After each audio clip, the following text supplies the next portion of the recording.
예를 들어 여러분이 이제 컴퓨터의 트렌드를 따라가야겠다라고 하면 뭐부터 보겠습니까? 이제 CPU의 최신이 뭐지, 램의 최신이 뭐지, 메인보드 최신이 뭐지, 바이오스 최신이 뭐지 이런 거부터 보겠죠. AI도 똑같아요. AI를 이제 트렌드를 따라가겠다라고 하면 AI를 이루는 구성 요소들을 알아야 됩니다. 그러면 이 구성 요소들이 어떻게 발전하느냐에 따라 AI가 전체적으로 발전을 해요. 그래서 이 구성 요소를 알아야 돼요. 제가 표현을 어떤 식으로 했냐면 이제 신기술은 요술램프한테 소원을 빌어서 짠 나오는 것처럼 나오는 게 아니라 그 세부 사항들이 하나하나 발전해 가면서 결국 큰 발전을 이뤄내는 겁니다. 그래서 이 기초부터 알아야 된다는 거고요. 아니 그 구성 처음을 넓고 얇게 시작해야 된다는 거고요. 저 같은 경우도 AI에 대해서 잘 아냐라고 하면 솔직히 말하면 전 그래도 강원대 안에서 10% 안에 든다고 당당하게 말할 수 있습니다. 근데 너 그럼 강화학습이라는 거에 잘 아냐라고 하면 전 모른다고 얘기합니다. 왜냐하면 저는 강화학습이라는 거 개념만 알고 실제로는 잘 몰라요. 안 다뤄봤거든요. 그런 겁니다. 근데도 강화학습이라는 건 알아야 된다는 필요는 있습니다. 자, 일단은 AR이 Artificial Intelligence죠. 영어로 하면 인공지능입니다. 말 그대로 인공적인 지능이에요. 그러면 AI는 여러분 생각보다 진짜 일찍 도착했어요. 1950년대에 나왔습니다. AI라는 개념 자체는. 그래서 지금 보면은 Artificial Agent, 머신러닝, 딥러닝, GenAI라는 게 나왔죠. GenAI의 대표적인 예시가 GPT고 한마디로 좀 더 쉽게 얘기하면 Artificial Intelligence라는 큰 틀 안에 머신러닝이 있고 머신러닝이라는 거 안에 딥러닝이 있고 딥러닝이라는 거 안에 GenAI가 있다. 이렇게 보시면 됩니다. 그냥 AI는 이 모든 걸 통틀는 그냥 큰 개념이다. 그래서 LMM도 AI 안에 속해 있다라고 보시면 돼요. 그러면 사실 저희는 LLM이 가장 여러분들 궁금하실 거예요. 그럼 대체 LLM이 뭐냐? 그래서 이제 총 4가지 말씀드릴 거예요. 뭐 LLM이 뭔가요? LLM의 구조, LLM의 예시, 뭐 피지컬 AI, 에이전틱 AI, 멀티모달 AI 이런 것들 이제 말씀을 드릴 거고요. 자, 그럼 LLM이 뭘까요? 정확히 말하면 LLM은 라지 랭귀지 모델이에요. 그럼 이 랭귀지 모델이라는 게 도대체 뭘까요? 랭귀지 모델이라는 건 결국 이전 단어를 보고 다음에 올 단어를 예측하는 거예요. 예를 들면 뭐 인풋에서 이제 자기소개를 해줘 라고 하고 아웃풋으로 안녕하세요 저는 챗까지 생성했다고 칩시다. 그럼 뒤에 뭘 생성해야겠어요? GPT라는 걸 생성해야겠죠, 단어를. 그럼 이 단어가 나오도록 예측하는 거예요. 그 뒤에 나올 수많은 단어, 예를 들면 뭐 A, B, C, D부터 시작해서 뭐 헬로우도 있을 수 있고 뭐 러브도 있을 수 있고 이것 중에 GPT를 딱 골라서 출력하게 만드는 겁니다. 그래서 라지 랭귀지 모델이라는 건 결국 다음에 올 단어를 예측하는 모델인데 앞에 라지가 붙었으니까 대규모의 데이터를 기반으로 해서 다음 단어를 예측하는 모델인 거예요. 그래서 라지 랭귀지 모델입니다. 그러면 LLM 이전에는 뭐가 있었냐? 뭐 ML, DML, RNN, 세크, CNN, 인코더, 디코더, LSTM, GRL, 트랜스포머 엄청나게 많았어요. 자, 그러면 제가 여기서 문제 하나 드리겠습니다. 자, 이거 뭘까요? 이거 이름 뭘까요?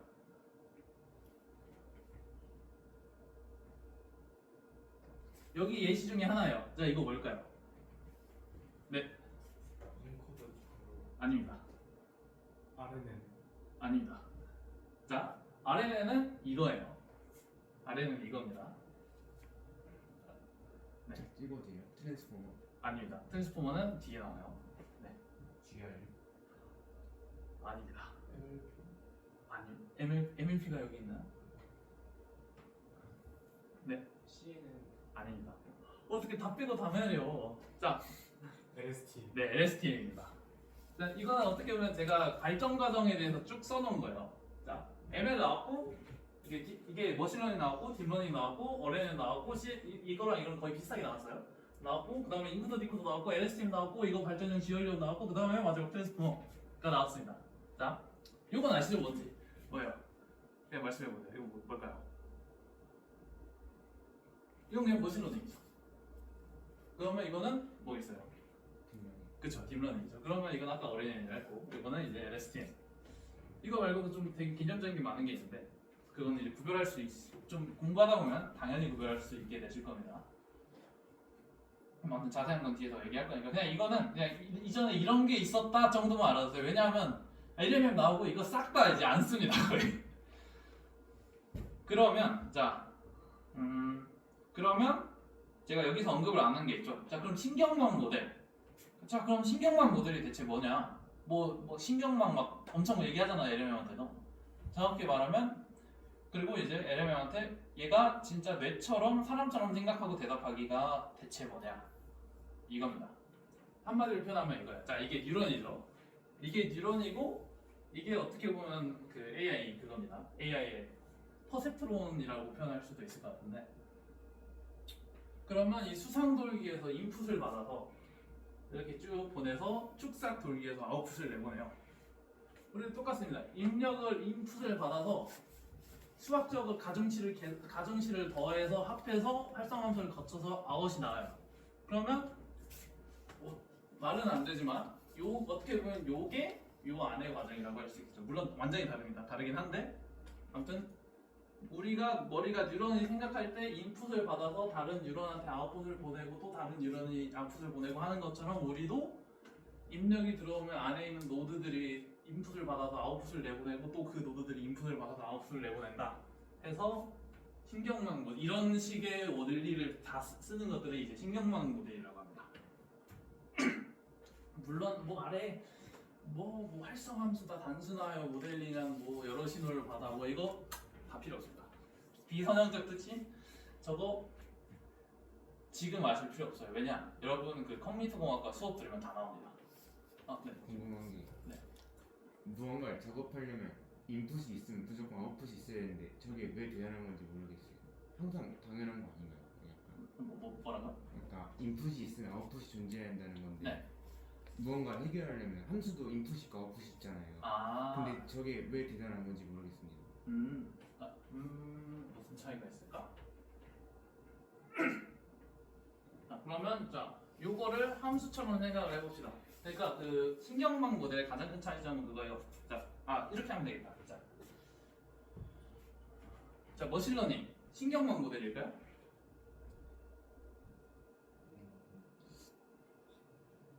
또 얘도 똑같이 인풋을 받고 어떻게 보면 노드에서 보내서 노드에서 받아서 다시 아웃을 보내서 노드에서 출력이 나오잖아요. 네. 신경망일까요? 네. 아닙니다. 물론 이거에 대해서 정의가 애매해요. 어떤 ML은 신경망이고 어떤 ML은 신경망이 아니에요. 근데 신경망이라는 걸 가장 크게 다른 차이가 뭐냐? 신경망은 이렇게 있어서 신경망입니다. 신경망이라는 건 우리가 뉴런이 하나만 있지 않잖아요. 우리는 그 뉴런은 그 어떤 출력도 혼자서 해결하는 게 없어요. 뭐 다른 뇌라는 건 많은 뉴런들이 합해져서 출력을 내보냅니다. 그래서 그냥 물론 얘는 이 그림은 이제 신경망 모델이라고 할 수 있는데 보통 신경망 모델이라고 하면 딥러닝을 합니다. 왜냐하면 뉴런은 혼자서 계산할 수가 없거든요. 혹시 결론 내리자면 네. 역으로 갈 수 있다는 뜻은 아니죠 비선형이라는 게? 네, 아닙니다. 그 뜻은 비선형은 또 다른 거예요. 비선형은 다른 거예요. 또 나중에 그거 궁금하면 제가 이따가 또 추가로 설명드릴게요. 그거 지금 설명하면 너무 루즈해져서. 네. 자, 그러면 LMM 구조는 뭐냐? 자, 왼쪽이 우리가 실제로 그냥 아는 딥러닝이죠. 많이들 보신. 근데 실제 LMM은 이렇게 돼 있습니다. 저도 이런 거 처음 보고 내정지 왔어요. 이게 어떻게 LMM이지 했습니다. 대체 대체 이런 노드들과 가중치들은 어디 있는 것이며 드롭아웃이니 마스크는 또 뭐고 소프트매트는 뭐고 그런데 결국 LMM 원리는 딥러닝으로 설명이 가능합니다. 왜냐? 이거 가지고 만든 게 이거거든요. 그래서 요 사이사이 어딘가 얘네들이 다 있어요. 다만 그걸 그냥 이런 식으로 표현을 했을 뿐이지. 그래서 제가 앞으로 설명드릴 때는 이제 딥러닝 요 좀 이해하기 쉽게 이걸로 설명을 드릴 겁니다. 자, 그럼 제가 여기서 문제. 이거 맞히신 일단 질문 하나 드렸고, 자, 입력계층, 응립계층, 출력계층이 있죠. 그 예를 들면은, 자, 그럼 우리가 얘한테 학습을 시킬 거잖아요. 우리가 AI 모델처럼 불리려면, 자, 학습을 했을 때 뭐가 학습되는 걸까요? 이 모델 자체가 학습되는 게 아니라 어떤 게 막 학습 데이터에 맞춰서 변환돼서 최적화될 거잖아요. 뭐가 최적화될까요? 자, 그냥 제가 쉽게 두 가지 보게 드릴게요. 첫 번째 노드다. 두 번째 가중치다. 세 번째 출력층만 학습된다. 네 번째 응립계층만 학습된다. 가중치요. 가중치인가요? 네. 네, 맞아요. 여러분 학습되는 건 가중치입니다. 노드는 그냥 있을 뿐이에요. 어떻게 보면 그냥 얘는 사실 노드라는 건 사실 어떻게 보면 없습니다. 계산 과정에는 수학적으로 표현하면. 근데 이해랑 아무튼 이 편한 이해를 위해서 이제 있는 걸로 생각을 하시면 돼요.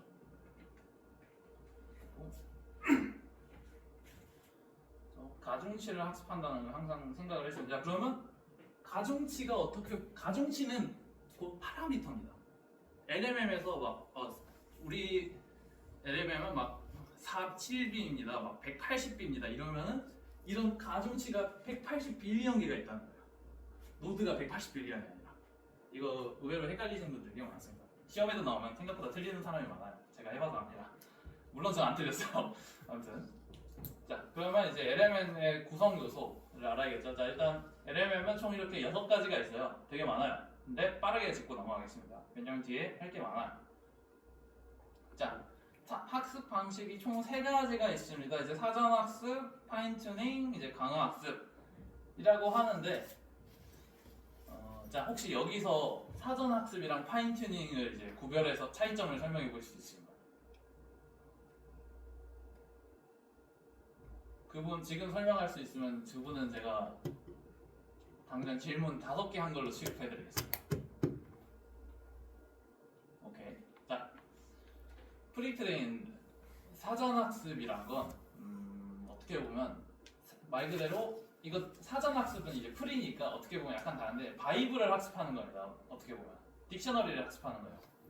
뭐 정말 수많은 이제 예를 들면 뭐 위키피디아에 있는 온갖 정보들이나 뭐 그런 것들을 아무것도 학습되어 있지 않은 백지의 AI한테 학습을 시키는 겁니다.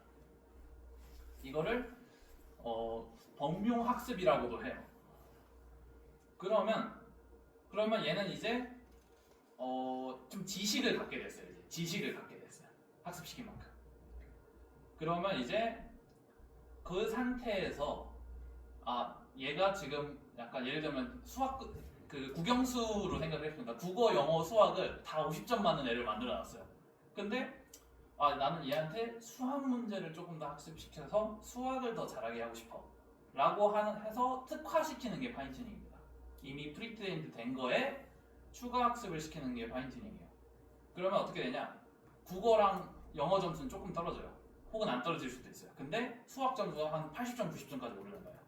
이런 식의 특화 학습이라고 생각하시면 됩니다. 그럼 강화 학습은 뭐냐? 자, 일반적으로 LMM, 예를 들어 GPT는 파인튜닝 안 하고 사전 학습과 강화 학습을 써서 만든 거예요.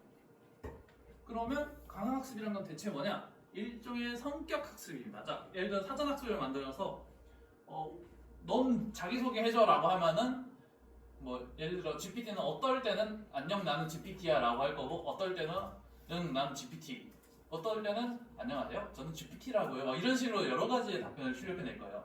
그걸 예를 들면은 한 10개까지 출력을 여러 개 시켜요. 그 다음에 그 중에서 가장 잘 출력했다라고 생각하는 걸 우리가 이제 점수를 매기는 겁니다. 그래서 예를 들어 10점짜리 나온 답변이 있다.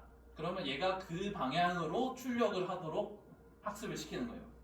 일종의 이제 성격을 학습시킨다라고 보시면 돼요. 얘가 좀 이제 공손하게 말하도록 학습시킨다. 혹은 좀 딱딱하게 말하게, 좀 학술적으로 말하게 시킨다 라고 생각하시면 됩니다. 물론 이 1, 2, 3번 다 깊게 들어가면 또 달라요.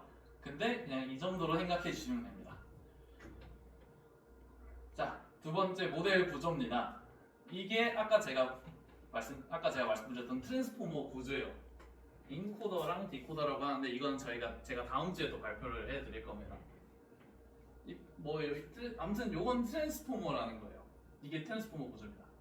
여기서는 가장 핵심이 되는 건 요 주황색. 요 주황색만 3개나 쓰이죠? 이게 가장 중요한 겁니다. 어텐션, 셀프 어텐션이라는 게 핵심이라는 건데 이것도 제가 다음 주에 설명해 드릴 겁니다. 그 다음에 인코더 구조가 있어요. 자, 요게 이제 트랜스포머라고 했죠? 트랜스포머는 인코더랑 디코더로 나눠져 있습니다. 요게 디코더고 요게 인코더예요.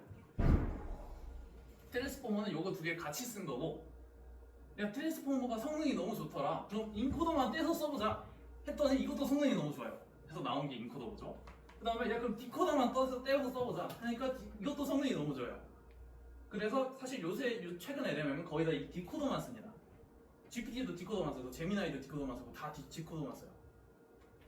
그 다음에 우린 이 트랜스포머 구조를 고집할 거야 라고 해서 이제 인코더 디코더를 같이 쓰는 구조도 있고, 마지막으로 오토 리그레시브 구조라는 건데, 이거는 뭐 인코더 디코더를 쓰든 어떻게 보면 이거는 약간 셀프 어텐션 같은 거예요. 뭐냐면 예를 들어 I love you를 생성한다고 해봅시다.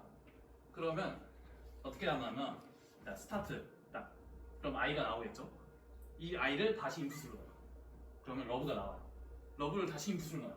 그럼 U가 나와요. 합쳐서 I love입니다. 이거를 오토 리그레시브 회귀 구조라고 해요. 그러니까 아웃풋을 자기가 다시 인풋을 쓰는 거예요.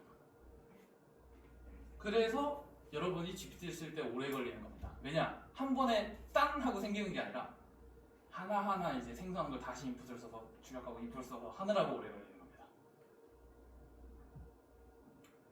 자, 그리고 모델 내부 구성 요소가 있어요. 뭐 텍스트 인베딩, 포지션 인베딩, 어텐션 메커니즘, 활성화함수, 가중치 노드 다 너무 어려운 것들입니다.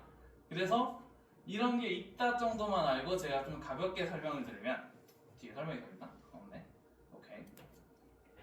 자, 텍스트 인베딩이 도대체 뭐냐?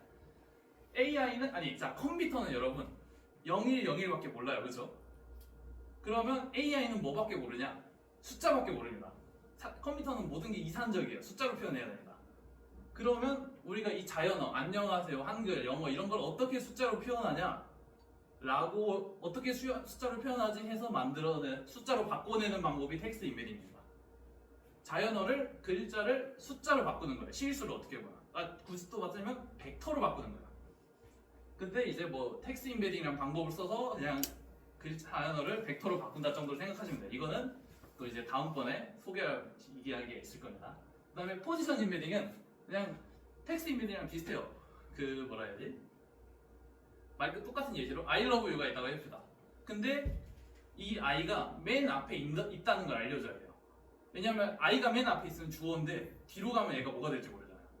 그런 식으로 이게 맨 첫 번째 있다. 두 번째, 이 러브는 두 번째 있다. 이 U는 마지막에 있다. 라는 걸 알려주는 게 포지션 인베딩입니다. 세 번째는 이제 어텐션 메커니즘인데 저거는 그냥 그냥 간단하게 얘기하면 내 앞에 이제 치킨, 피자, 콜라가 있어. 그럼 제가 그 치킨, 피자, 콜라가 있고 내가 닭이에요. 그럼 나랑 제일 비슷한 게 뭐예요? 치킨이죠. 그럼 치킨으로 가는 겁니다. 이렇게 나랑 제일 비슷한 것만 하는 거예요. 그다음에 활성화 함수는 저거는 전 넘어가겠습니다. 전 나중에 또 설명할 기회가 있을 거예요. 그냥 활성화 함수는 굳이 그냥 개념적으로 설명을 하면은 선형 분류를 비선형 분류도 가능할 수, 선형 분류밖에 못하는 걸 비선형 분류도 가능할 수 있게 한다 정도인데 아마 이해 못하시는 분 많을 거예요. 이건 나중에 또 설명하겠습니다. 그다음에 가중치는 말 그대로 요것들이죠. 요거예요. 가중치는 요 선 하나하나. 그다음에 노드는 요거 하나하나. 네, 언제든 질문해 주시면 돼요. 네, 질문해 주세요. 그 앞에 이제 트랜스폴 설명하실 때 네. 그게 핵심 모델 구성 핵심 요소라고 설명해 주셨는데 그 뒤에 약간 인베딩이나 이런 거 설명하실 때는 그래도 이런 게 모델 안에서 같이 적용이 되고 있는 요소들 중에 나는 또 중요하다고 생각하는데 네. 그래도 이 중에서 방금 설명하신 것들 중에서 어떤 게 좀 모델 내부 성능에 좀 큰 영향을 끼치는지. 오케이, 이해했습니다. 그러니까 셋 중에서 뭐가 제일 모델 성능이 가장 큰 게 중요한 거냐? 뭐가 제일 중요한 거냐? 맞을까요?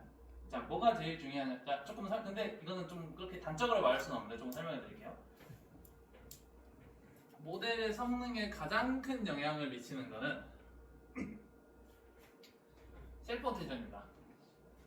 그리고 이 셀프 어텐션이 있었기에 LMM이 나올 수 있었어요. 텍스트 인베딩, 포지션 인베딩 없어도 LMM 나왔습니다. 물론 성능은 지금처럼은 안 나왔겠죠. 없어도 나올 수 있었어요. 근데 셀프 어텐션이 있었기에 트랜스포머가 있었고 트랜스포머가 있었기에 LMM이 나올 수 있었습니다. 그렇게 이해하시면 돼요. 그래서 가장 중요한 게 뭐다라고 하면 셀프 어텐션입니다.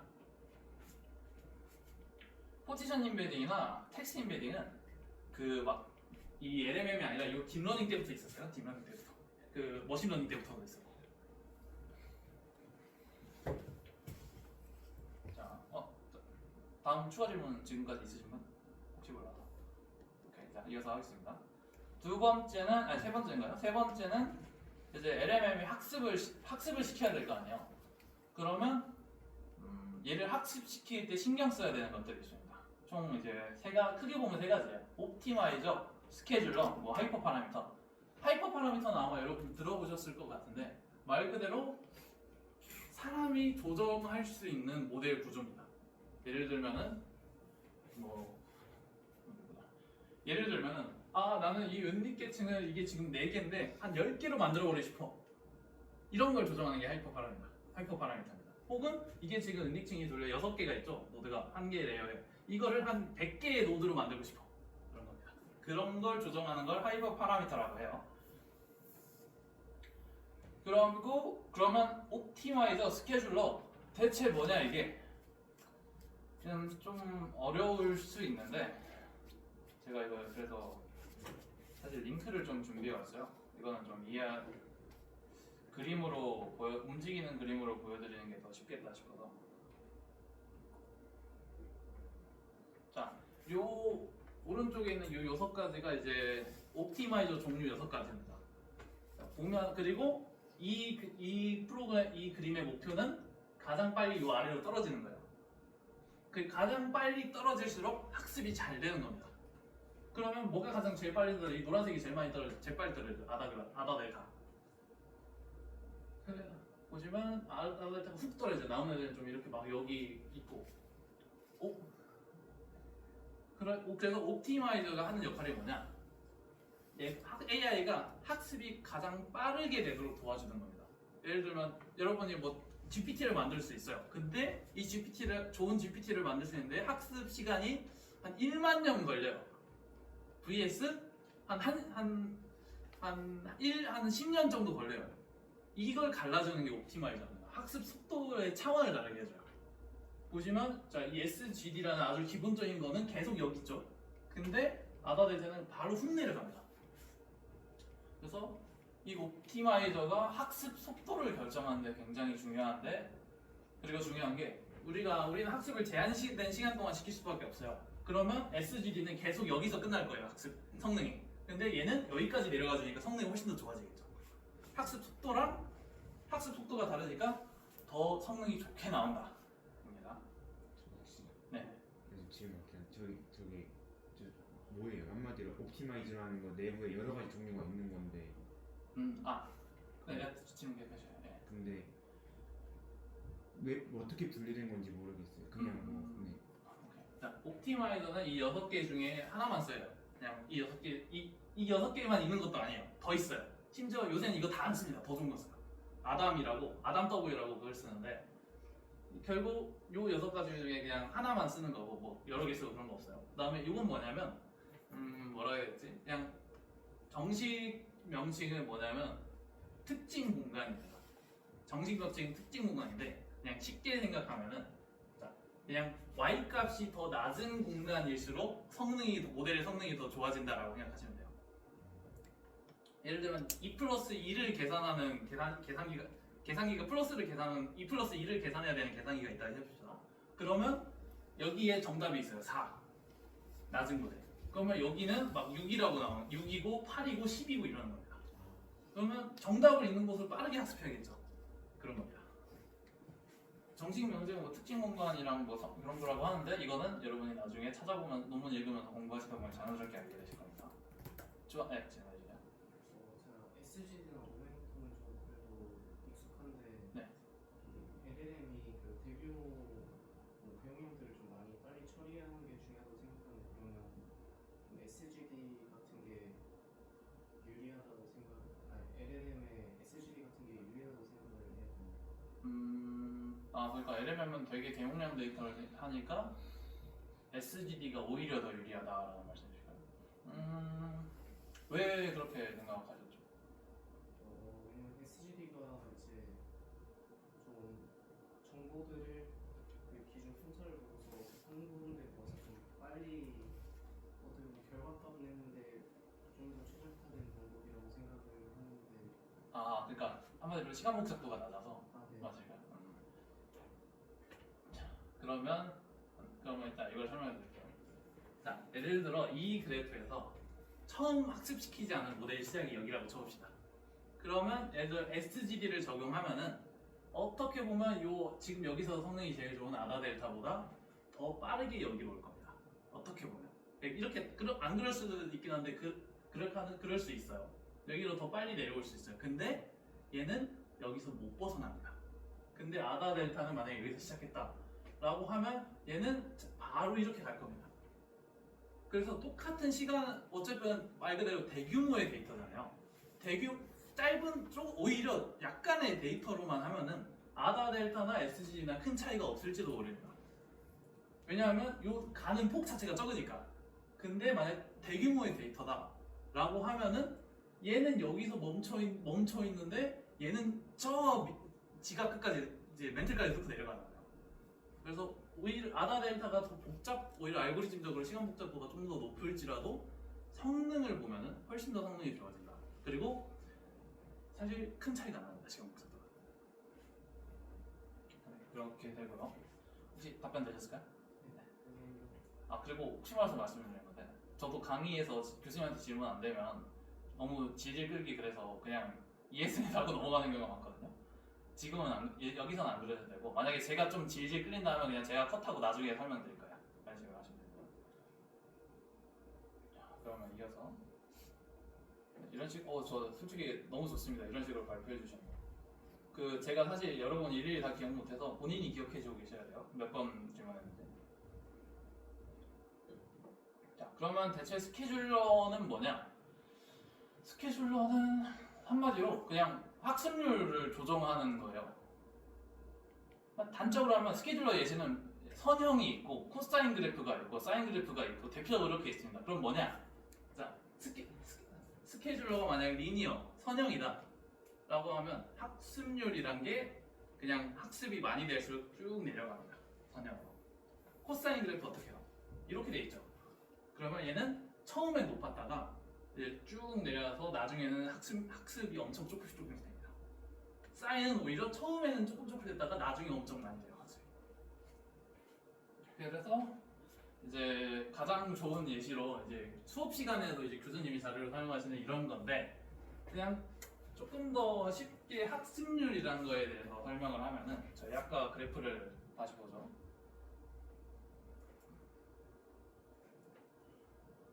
이거 괜히 켰나? 보면은 자, 학습률이란 건 자, 정확히 말하면 우리가 막 학습을 하잖아요. 그러면 학습해서 나오는 결과가 수학적으로 계산해서 나오는 결과는 뭐냐면 방향밖에 안 나와요. 예를 들어 내가 여기 있어. 그러면 가장 낮게 가는 방법이 뭘까? 어떤 애는 여기를 할 테고 어떤 애는 여기라고 할 거예요. 어떤 옵티마이저를 쓰는지 따요. 그럼 방향이 나옵니다. 옵티마이저를 통해서. 그러면 그 방향으로 얼마나 많이 갈 거냐를 학습률이 결정해요. 물론 근데 이 학습률은 대부분 막 5, 10 이런 게 아니라 0.00001, 0.00003 이런 식입니다. 매우 낮아요. 왜냐하면 너무 많이 갔다가 예를 들어 얘가 일로 갔어요. 그럼 다시 일로 가요. 이러면 안 되잖아요. 조금씩 가면서 이제 낮은 쪽으로 가는 겁니다. 그래서 이 학습률을 이 학습률을 예전에는 고정해 놓고 썼어요. 그러니까 처음이든 끝이든 그냥 무조건 막 보폭을 이 정도씩 가라 했는데 그러니까 문제가 생겼어요. 오히려 얘가 일로 갔다가 일로 가요. 다시 올라갑니다. 그래서 어떻게 해야 되냐? 그러면 야 처음에는 많이 학습이 돼야 되고 우리가 예를 들어 수학을 공부할 때도 처음에는 막 열심히 공부하는데 나중 가면은 그냥 뭐야 이거 나 더하기를 열심히 배우다가 나중 가면 이거 뭐야 5 플러스 5? 그냥 10이지 하면서 금방 나오잖아요. 그러니까 나중 가면 조금만 가도 된다. 그러면 얘가 학습률이 똑같아서 여기로 갔던 애가 여기로 조금 점점 더 적게 가서 여기서 멈출 거다. 라고 해서 그렇게 학습률을 동적으로 조절해주는 게 스케줄러라고 합니다. 네. 그리고 스케줄러는 할루시네이션을 줄이기 위한 중요한 수단이 되는 건가요? 정확히 말하면 할루시네이션의 성능입니다. 성능. 네. 그래서 실제로 여러분이 만약에 나중에 파인튜닝 하실 경험이 있으면 파인튜닝 할 때도 스케줄러라는 걸 쓰거든요.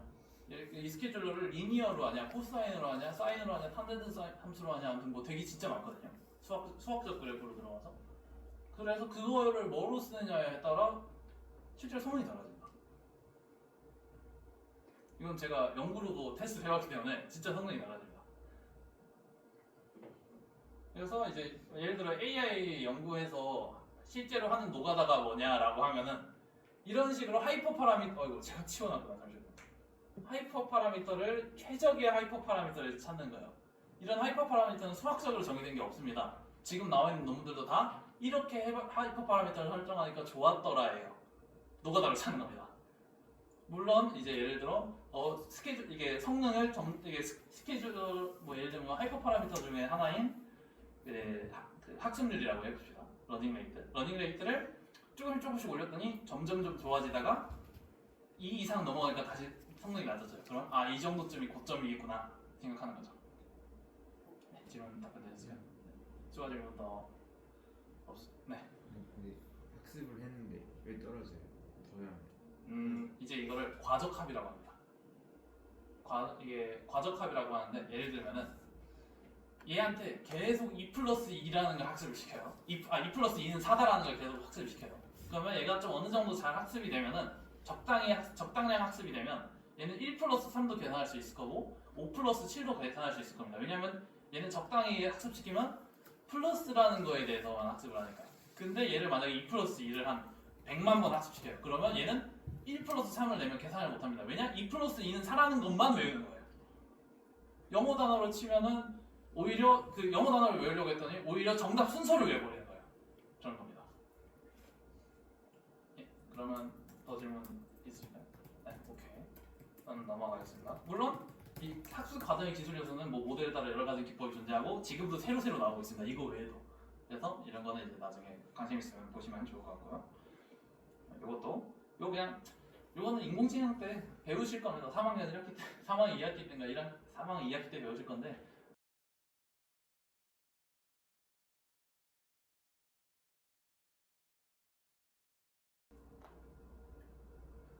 내가 이 그래프를 준비했구나. 이걸 뭐라 해야 되지? 이건 한마디로 그 옵티마이저랑 러닝 레이트인데 자, 왼쪽이 이제 이거 관성에 관한 얘기인데 이것까지 얘기하면 너무 루즈해질 것 같아서 여러분 나중에 모멘텀이란 거는 조금 이제 혼자서 공부하셨으면 좋겠습니다. 그냥 모멘텀 말 그대로 그거예요. 예를 들어 방향이 같아요. 이전에 계산했던 거랑. 그러면 야, 이 방향은 맞는 거잖아. 그럼 더 가자. 라는 그런 겁니다. 말 그대로 관성. 쉬워요. 자, 그럼 데이터 및 전처리. 아까 뭐 텍스트 인베딩이니 포지셔널 인베딩이니 이런 거 얘기했는데 다시 처음으로 돌아가서 자, 예를 들어 아마 이런 기사를 보셨을 수도 있어요. 우리가 LMM을 학습시키는데 10조 토큰을 사용했다. 그러면 아마 이런 의심을 한번 해봤을 수 있습니다. 아니 데이터를 표현할 때는 용량 메가바이트, 킬로바이트, 테라바이트로 표현을 해야지 웬 토큰이 나오냐.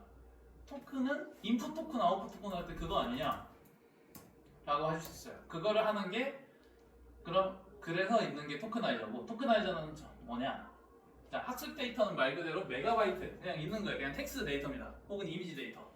이거를 그대로 쓸 수 없어요. 왜냐하면 텍스트 01010을 얘한테 학습시켜봤자 의미는 없어요. 얘를 의미 있는 단위로 쪼개야 됩니다. 예를 들면 내가 이게 다음 장에 있던가?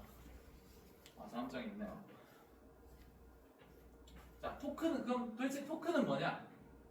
토큰은 A가 이해하는 가장 작은 단위예요. 뭐 노드랑 다른 거예요, 여러분. 노드랑 다릅니다. 예를 들면 I love you라는 문장을 LMM에 넣는다고 쳐봅시다. 그러면 이 알파벳 하나하나를 쪼개서 총 9개의 토큰, 이거 알파벳 하나하나를 토큰으로 생각을 하면은 자, 이건 대문자이죠. 이건 L이죠. 그래서 이 9개의 토큰을 인풋으로 넣을 수 있어요. 혹은 I, love, 이 단어로 끊어서 4개의 토큰, 이 점까지 포함해서 4개의 토큰을 넣을 수도 있어요. 혹은 막 I, 로, V, E, U 해서 6개 토큰을 넣어버릴 수 있어요. 즉 토큰은 AI가 이해하는 최소 문장 단위입니다. 우리가 이해하는 문장 단위는 뭐예요? 알파벳 혹은 워드죠. AI는 토큰입니다. 그래서 문장을 토큰으로 바꾸는 방법이 텍스트 인베딩이라고 할 수 있습니다. 이거 제 텍스트 인베딩 아까 제가 문장을 실수 벡터로 바꾼다고 했죠. 벡터는 일종의 그 텍스트를 토큰으로 바꾸면 이 토큰은 어떤 값을 갖고 있을까요? 벡터 값을 갖고 있는 거예요. 그래서 이걸 텍스트 인베딩이라고도 할 수 있습니다. 그렇게 실제로 눌러요. 자, 그러면 여기서 그러면 누군 이렇게 하고 누군 이렇게 하고 누군 이렇게 하고 대체 뭐냐? 뭐 기준이 있냐, 혹은 뭐 수학적인 근거나 논문 학술적인 논문 근거가 있냐? 없습니다. 자, 예전에는 이런 게 많았어요. 그 여러분이 아마 국어를 그 영어를 할 때 막 슬래시 치면서 해석하잖아요, 그죠? 그런 식. 그리고 한국어에는 막 조사 있고 부사 있고 동사 있고 이런 거를 예를 들면 안녕하세요도 안녕하고 이응이 따로 나오거나 이런 식으로 분리를 해서 문장 단위로 형태소 단위로 형태소 들어서 보셨을 거예요. 형태소 단위로 분리를 해서 학습시키려는 시도가 계속 있었어요. 그런데 그건 근데 되게 버전도 많았고 이렇게 해보니까 더 좋더라. 아니 이렇게 해보니까 더 좋던데? 나는 그런 게 막 그런 거에 정체돼 있었는데 그러다가 야 그냥 한 한국어 문장 한 1000만 개 정도 가져와서 그냥 가장 많이 나오는 단어들 예를 들면 거기서 이제 나는이 엄청 나온다. 그럼 그걸 한 토큰을 만들어요.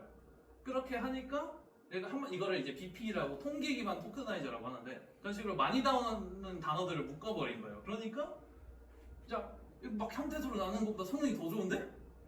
그러니까 돼버린 거예요. 그리고 이 장점이 뭐냐? 여러분 이란어는 주어가 맨 뒤에 나옵니다. 영어는 주어 동사 나오고 한국어는 주어가 맨 앞이고 동사가 맨 뒤입니다. 이거를 기존에는 AI가 나라별로 각각 맞는 토크나이저를 만들어야 됐어요. 왜냐하면 다 이게 다르니까 형태소로 나누면. 근데 통계로 하니까 어떻게 돼요? 다 그냥 통일이 됩니다. 이래서 GPT가 한국어도 잘이하고 일본어도 잘이하고 모든 언어를 잘하는 거예요. 아무튼 토크나이저 그리고 학습 데이터다. 네, 데이터랑 전처리는 이렇게 됩니다. 자 그러면 이 텍스트 인베딩이라는 게 뭐냐, 정확히 어떤 방식으로 하는 거냐에 대한 그냥 간단한 설명을 좀 드리면, 자 이런 식으로 엄청나게 많은, 이거는 좀 예시 중 하나인데 워드 인베딩이에요. 이거는 텍스트 인베딩이 아니라 그냥 문장을 워드 단위로 쪼개서 그냥 어떻게 보면 그 학습을 엄청 돌려요. 이건 LMM이 아니라 어떤 AI 모델의 학습을 엄청 돌려요. 그러면 어떻게 되냐, 비슷한 단어끼리 모입니다. 이거는 지금 2차원을 한 건데 실제로는 막 5차원, 100차원의 내 안에서 비슷한 것끼리 모여요. 그러면 이 비슷한 것끼리 모인 애들은 비슷한 뜻을 가지고 있겠구나 라고 하는 겁니다. 그게 그게 워드 인베딩입니다. 그런 식으로. 그러면 어떻게 해요? 얘한테 벡터를 부여할 때 어떻게 해야겠어요? 비슷한 애들은 비슷한 숫자의 벡터를 부여해야겠죠. 비슷한 방향과. 그런 식으로 부여를 합니다. 자, 그 다음에 모델 실행 및 최적화라는 게 있습니다. 아마 이 부분은 샘플링은 아마 여러분들이 들어보신 적이 별로 없었을 건데, 최적화는 아마 양자화라는 거 한번 들어보셨을 거예요. 그죠? 질문 있으신가요? 좀 진행했는데 토크나이저 제가 약간 토크나이저 같은 거 전에 어떤 게 좀 더 좋을까 생각해볼 일이 있었을 때 네. 그때 제대로 찾지 못하고 끝났었는데 네. LLM 같은 거 할 때 토크나이저 어떤 모델을 쓰는 게 좋을까요? 자 아까 말씀드렸던 그 모델마다 다 자기만의 토크나이저가 있습니다. 그러니까 뭐라 해야 되지? 대표적으로 AI 3대장이라고 하는 뭐예요? 뭐 GPT, 제미나이, 라마죠. 이 세 개는 다 자기만의 토크나이저였습니다. 제미나이랑 GPT는 최근에 공개해서 알 수 있었고, 제미나이는 어떤 토크나이저를 쓰는지 아직도 아무도 모르는데, GPT랑 라마는 뭐 오픈소스로 공개가 됐으니까 그거는 이제 보면 다 자기들만의 토크나이저를 씁니다. 그리고 우리나라에 있는 LMM들도 다 자기만의 토크나이저를 쓰고, 중국에서 만든 것도 다 자기들만의 토크나이저를, 심지어 예를 들어 GPT 3.5랑 GPT 5가 있다, 5. 그럼 얘네들이 쓰는 토크나이저도 다릅니다. 다를 수 있어요. 왜 그러냐? 제가 아까 BP 통계 기반 토크나이저라고 했죠. 이 통계 기반이라는 건 결국 자신이 가지고 있는 학습 데이터 안에서 이 단어가 몇 번 나오는지 통계적으로 해서 상대적으로 많이 나오는 애들을 쓰는 거예요. 그러면 GPT 3.5를 만들 때 쓴 데이터하고 GPT 5를 만들 때 쓴 데이터가 다른 거예요. 혹은 더 많은 거예요. 그러면 통계가 변하겠죠. 그래서 토크나이저가 다른 경우가 많습니다. 모델이 같아도. 심지어 그런 모델 학습시키는 회사들이 다르면 서로 모은 데이터도 다르니까 다르겠죠. 그래서 다른 겁니다. BP는 사실 토크나이저는 더 이상 연구가 잘 안 되고 있어요. 왜냐? 그냥 BP가 너무 좋아요. 이 통계 기반이 그냥 다 필요 없이 너무 좋아요.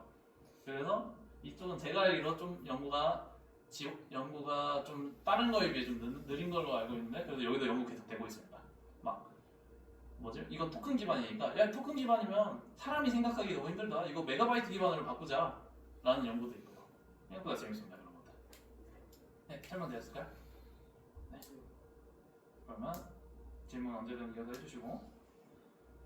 자, 모델 실행 및 최적화. 오토 리그레시브 인퍼런스. 이거 혹시 설명할 수 있으신 분? 제가 아까 얘기했죠? 오토 리그레시브가 뭐다? 네? 그쵸? 획입니다. 자동 획이란 거는 말 그대로 아웃풋 들어간 걸 그대로 인풋으로 쓰겠다. 그래서 자 그러면 잠깐 제가 그럼 자 여기서 질문을 또 하나 더 드릴게요. 여러분 그 LMM이 자기가 답변한 걸 기반으로 자기가 이전에 답변한 걸 기반으로 새로운 단어를 출력을 하잖아요. 그러면 맨 처음에 아무런 단어도 없을 때 어떻게 출력할까요? 뭘 인풋을 받을까요? 네? 아닙니다. 사용자 입력은 요거 인풋으로 들어가는 게 아니라 약간 이제 트랜지스터처럼 열로 들어가요. 다릅니다. 그거는 이제 베이스고 아무튼 이 오토 리그레시브에서는 뭔가 들어가야만 나오는데 그럼 대체 맨 처음에 아무것도 없을 때는 뭐가 들어가냐?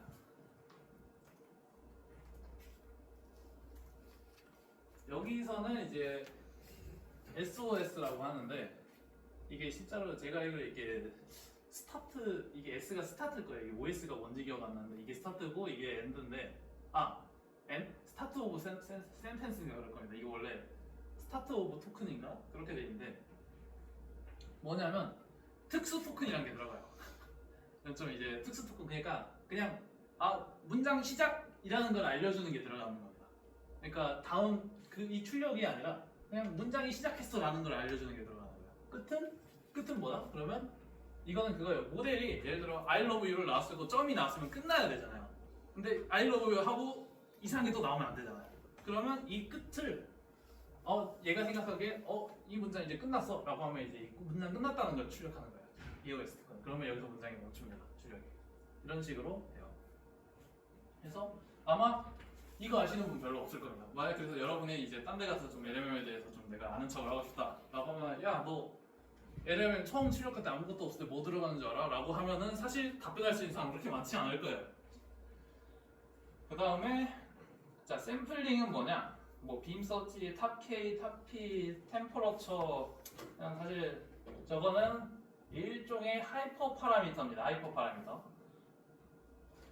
자 탑K는 뭐냐? 그냥 이거 그냥 들어만 보세요. 이거 사실 뭐 빔서치 같은 거는 알고리즘 때 아마 배우실 수 있을 거고 탑K는 뭐냐? 예를 들어 저희는 여기 토큰 하나만 출력하잖아요. 근데 탑K를 예를 들어 탑K를 3으로 줬다. 그러면 가장 확률이 높은 토큰 3개를 출력해요. Y1, Y2, Y3. 그래서 그 중에서 하나 랜덤으로 선택합니다. 그러면 어떻게 돼요? 출력이 훨씬 다양해지겠죠? 예를 들어 뭐 I love you가 아니라 I like you도 될 수 있을 거고 아무튼 I am you가 될 수 있을 테고 그 다음에 탑P는 탑K랑 비슷한데 약간 달라요. 얘는 K가 3이면은 3개의 후보죠. 얘 P는 예를 들어 이 P가 0.8이다. 그러면 이 Y1, Y2, Y3, 점점점 YN까지의 확률의 합이 0.8이 되는 애들 쭉 놉니다. 그래서 그 중에서 확률 그 중에서 랜덤으로 보는 거예요. 예를 들면 Y1이 60%고 Y0이 0.4고 얘가 0.2예요. P가 0.6이었어요. 그러면 이 Y1, Y2까지만 딱 보고 이 두 개 중에 랜덤으로 출력합니다. 그래서 뭐가 다르냐라고 하면 얘는 확률이기 때문에 예를 들면 할루신에 좀 이상한 답변을 덜 할 수 있다 라고 보시면 되고 템퍼러처는 아마 아시는 분도 있을 건데 이거는 그냥 답변 다양성입니다. 예를 들면 0.0이다 라고 하면 확률 제일 높은 애만 하나 딱 넣고 0.7이다 라고 하면 좀 더 넓게 봐요. 이건 좀 소프트맥스랑 관련된 거라 이거는 나중에 또 설명이 될 수 있으면 좋겠습니다. 그냥 템퍼러처는 0.0이면 그러니까 무조건 그러니까 0.0이면은 이 인풋이 여러분 템퍼러처는 그렇게 생각하세요. 이런 경험 있으실 거예요. 예를 들어요. 너 자기소개해줘 라고 하면은 어느 날은 얘가 나는 GPT야 라고 하는데 어느 날은 안녕 나는 GPT야 라고 한다거나 그런 답변 다양성을 결정하는 게 템퍼러처입니다. 그럼 최적화는 뭐냐? 뭐 양자와 프레시션 텐션, 지식 중력, 뭐 플롯 32, 비 플롯 16, 플롯 16, 인트 8, 인트 4. 양자화에 대해서 혹시 들어봤다? 설명 한번 해보실래요? 그냥 참 간단하게. 그냥 양자화라는 게 네. 모델 같은 게 있으면 양자화 과정을 거쳐야지 좀 최적화시킬 때 성질 형성에 도움이 된다 정도만 들어서 AI에서 양자화라는 거는 그냥 말 그대로 예를 들면 저희가 AI가 학습한 가중치라고 했죠. 이 가중치도 벡터입니다. 벡터예요. 그러니까 뭐 어떻게 되냐, 게다가 실수예요. 그러니까 뭐 어떻게 되냐, 뭐 예를 들면 플러스 1.0001일 수도 있고 뭐 마이너스 3.991일 수도 있고 그래요. 근데 이걸 실수를 저장하는 자료형이 뭐 있어요? 뭐 플롯이 있고 더블이 있고 그렇겠죠. 이 플롯 32는 이 데이터를 저장하는 자료형입니다. 그러니까 32 가중치 하나가 플롯 32만큼의 크기를 먹는다는 거예요. 이게 몇 바이트였더라 아무튼. 그러면 만약에 그러면 얘는 당연히 그 자료형이 2배가 아래겠죠. 그러면 플롯 30이랑 플롯 16이랑 차이가 뭐예요? 차지하는 용량이죠. 하나당. 그러면 뭐다? 모델 사이즈가 예를 들어 1테라짜리가 이걸로 쓰니까 1테라였는데 이걸로 쓰니까 1테라의 절반 500기가면 돼요. 아니면 이게 왜 중요하냐? VRAM 때문에 그럽니다. AI가 올라가는 건 이제 VRAM에 올라가잖아요. 근데 VRAM은 여러분 아시다시피 제한이 있습니다. 되게 크지 못해요. 근데 막 예를 들어 요새 막 나오는 막 160B, 200B 이런 애들은 GPU 하나에 다 못 올려요. 그 유명한 H백도 다 못 올립니다. 나눠서 올려야 돼요. 그래서 그런 애들이 너무 그러면 비용이 많이 드니까 좀 성능이 안 까이는 선에서 좀 줄여보자 해서 원래는 31을 했어요. 했는데 야 플러스 16까지 해도 그래서 성능 손실이 그렇게 없더라 라고 했는데 야 근데 플러스 16을 하니까 그냥 수학적으로 손실이 너무 크다. B 플러스 16이라는 플러스 32를 최적화되는 걸 만들자라고 해서 이 B 플러스 16이라는 자료형이 새로 생겨났습니다. AI를 위해서. 기존에 있었는지 저 잘 모르겠는데 아무튼 이렇게 써요. 그래서 이 플러스 31을 플러스 16으로 줄일 때 손실을 최소화한 게 이제 B 플러스 16이에요. 그래서 요즘은 다 B 플러스 16을 써요. 왜냐? 30이랑 큰 차이가 없으니까. 모델 사이즈는 2배로 줄어들어야 돼. 모델 사이즈 2배로 줄어들면 뭐다? 계산 속도도 2배로 빨라집니다. 왜냐? 소수점 32번째 자리까지 해야 되는 게 소수점 16번째 자리까지만 하면 되니까. 단적인 예시를 들면. 그래서 그리고 뭐 예를 들어 우리가 온디바이스 모델을 하려고 양자화를 했다라고 하면 인트 8, 인트 4까지 내려갑니다. 근데 이렇게 되면은 이거는 이제 사실 그 LMM 같은 이제 범용 모델은 잘 안 써요. 왜냐하면 성능이 훅 떨어집니다. 이게 차이가 엄청나죠. 게다가 이거는 인트예요. 실수가 아닙니다. 그러니까 성능이 너무 확 차이 나다 보니까 이거 같은 경우는 얘를 쓰려면 어떻게 하냐? 파인 튜닝을 해서 특화시킨 다음에 양자화 해버립니다. 그러면 그 분야에 대해서 예를 들면 아까 말씀드린 구경을 한 40점 맞던 애랑 80점 맞고 수를 한 80점 맞던 애를 파인 튜닝하고 미세 조정을 해버려서 수학이 그 구경을 0점을 만들어버리고 수학은 한 70점을 만들어 놓는 거예요. 그런 게 이제 양자화입니다. 플래시 어텐션은 이거는 아주 좋은 논문 주제거든요. 이건 나중에 여러분이 공부하시면 되고요. 지식 중력은 뭐냐? 여러분 아마 보실 수 있을 텐데 예를 들어 이제 라마 막 7B 있고 막 16B 있고 엄청 다양하잖아요. 모델 사이즈가. 그러면 이제 흔히 생각하기로는 그런 모델 사이즈 다 다른 것들은 다 이제 7B는 똑같은 데이터셋을 학습시키고 16B는 또 똑같은 데이터셋을 학습시키고 라고 생각하실 수 있는데 아닙니다. 뭐냐면 예를 들어 뭐 라마 32B짜리를 하나 학습을 시켜요. 그러면 자 32B를 16B로 만들 거예요. 그러면 이제 파라미터가 2배로 줄겠죠. 그러면 이 파라미터 2개가 갖고 있던 지식을 하나로 줄여버리는 겁니다. 그게 지식 증명이에요. 근데 정말 놀랍게도 이 지식 증명가 주목받는 이유는 뭐냐면 32B짜리를 그냥 처음부터 학습시킨 거랑 16B짜리 그냥 새로 만들어서 처음부터 학습시킨 거 당연히 32B가 더 좋겠죠. 근데 32B를 지식 증명을 해서 절반으로 만들었어요. 그런데 똑같은 사이즈인데 지식 증명을 한 얘가 더 성능이 좋아요. 그래서 지식증료가 주목받는 겁니다. 왜냐면 가격도 훨씬 싸죠. 왜냐면 학습시킬 시간이랑 돈이랑 이게 훨씬 줄어드니까 증료만 시키면 되는데. 그래서 그런 겁니다. 지식증료도 여러분 이것도 지식증료도 이제 아는 척 하고 싶으면 딴 사람들 가서 야 12비랑 24비랑 그냥 처음부터 학습시킨 거랑 지식증료한 거랑 뭐가 더 성능 좋게 하면 당연히 이제 야 똑같은 거 아니야 이 소리 하는데 절대 아니에요. 지식증료가 주목받는 이유는 더 성능이 좋아서 그래요. 놀랍게도. 오늘 왜또 스크롤이 안 될까? 네네네. 이제 최적화 과정을 할 때 이제 양자화라는 걸 처음에 알았던 이유도 양자화 과정을 통해서 좀 모델을 안정적인 모델로 만들 수 있다 이런 걸 전에 들었었는데 네. 이게 지금 들어보니까 좀 양자화랑은 좀 안 맞는 이야기 같아서 혹시 모델을 좀 더 안정적인 모델을 만들려면 어떤 부분이 좀 중요하신가요? 모델을 좀 더 안정적이게 만든다. 뭐가 있을까? 아마 그거는 좀 과적합적인 면에서 좀 이야기를 하지 않았을까 싶은데 그겁니다. 과적합이 아까 너무 학습시켜서 그렇다 했잖아요. 그럼 반대로 플롯 32면은 여러분 학습할 때 고려해야 되는 게 소수점 32번째 자리까지라고 생각을 해봐요.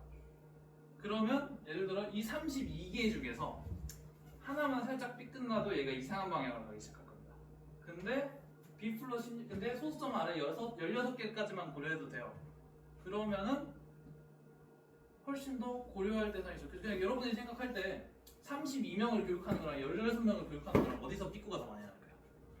당연히 32명을 교육하는 데서 삐꾸가 더 많이 날까요? 그런 거의 안정화라고 전 생각이 드네요. 그래서 B플롯 16을 쓰는 이유도 많은 이유이기도 합니다. 왜냐하면 B플롯 16 나오기 전에 이거 안 썼어요. 왜냐하면 2배로 줄어도 성능이 너무 떨어졌거든요.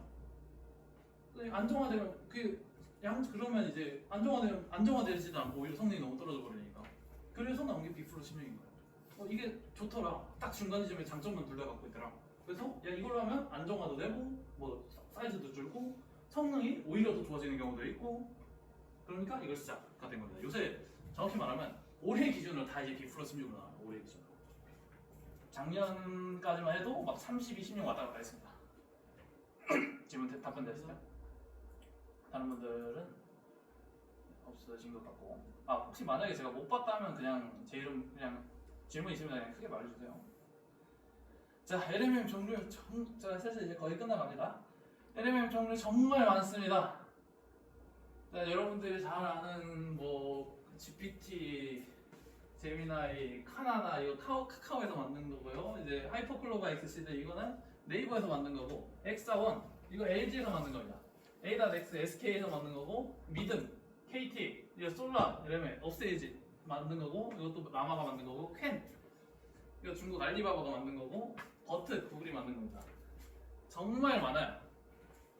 근데 여러분들 보통 사람한테 가서 LMM 몇 개 아냐라고 하면 이제 많이 말해봤자 라마, GPT, 제미나이 끝입니다. 근데 AI에 대해 공부하고자 한다면 그래도 이 정도의 종류 정도는 알고 있어야 돼. 아니면 한국어 LMM 정도는 알아야지. 한국에서 만든 AI. 여기서 성능이 제일 좋은 거는 당연히 GPT입니다. GPT고 지금까지 나온 모델. 왜냐면 GPT가 5.1이 최근에 새로 나왔어서. 그 다음에 제미나이고, 그 다음이 뭐냐? 그러니까 여러분 그 다음이 뭐가 성능이 좋을 것 같아요? 자, 한국어 성능 기준입니다. 한국어 성능 뭐가 더 제일 한국어 아니라 그냥 전체 성능을 칩시다. 뭐가 더 좋은 것 같아요? 뭐가 세 번째일 것 같아요?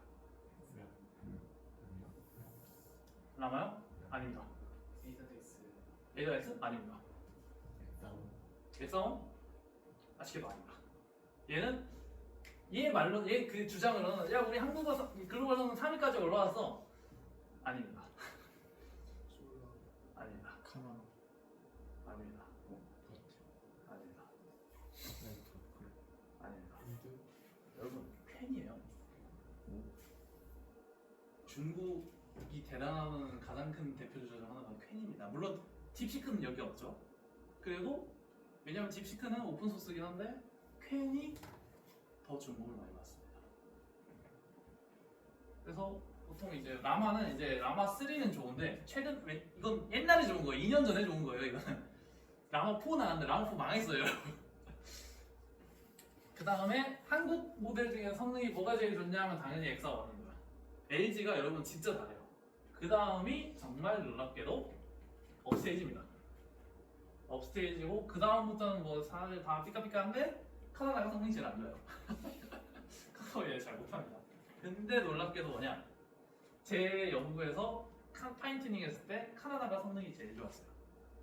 신기하죠? 엑사1 저 여기 있는 모델들 버트 빼고 버트랑 솔라 엘레멘 빼고 다시 테스트 해봤거든요. 얘가 제일 성능이 좋대? 그럼 뭐다? 얘 파인튜닝 잘 먹네? 그렇죠. 물론 이건 제 연구 주제 하나는 거고 다른 걸로 되면 저도 어떻게 될지 몰라요. 근데 여기서 배울 수 있는 거는 야 성능이 좋다고 파인튜닝이나 다른 거 어떤 특정 분야에 좋은 게 아니다. 그렇죠. 그러니까 육각형이라고 나한테 좋다가 아니에요. 나한테는 분명 특화돼서 좋아야 되는 게 필요한 거고 이 중에서 하나는 그럴 수 있다. 그래서 여러분이 LMM을 못해도 이름은 여러 개는 알아놔야 된다. 왜냐하면 알아야지 여러분이 공부할 때 이것도 공부해보고 저것도 공부해보고. 왜냐하면 이 LMM들 아키텍처는 트랜스포머라는 공통점, 물론 버튼 아니에요. 트랜스포머라는 공통점을 가지고 있지만 다 세부적으로 보면 다 다릅니다. 어떤 애는 활성화 함수 이걸 썼고 어떤 애는 이걸 썼고 어떤 애는 이걸 썼고 디코더 레이어 측은 몇 개로 했고 다 달라요. 그래서 알아두시는 게 좋습니다. 제가 예전에 이걸로 문제도 냈어요. 알고 있는 이제 뭐 5,000원짜리 5,000원 상품권 하나 걸고 알고 있는 LMM 모델 6개 먼저 되는 사람이 받는다 했는데 정확히 말하면 8개 했는데 6개까지 말했는데 다들 8개까지 말한 사람들 못 봤습니다. 그래서 만약에 이런 것들은 공부하려면 어떻게 해야 되냐? 논문 읽을 필요 없어요, 여러분. 논문보다 더 쉬운 테크니컬 리포트라는 걸 읽어줍니다. 얘네들이 만들어요. 우리 모델 얼마나 개쩔고 어떻게 만들고 얼마나 좋다.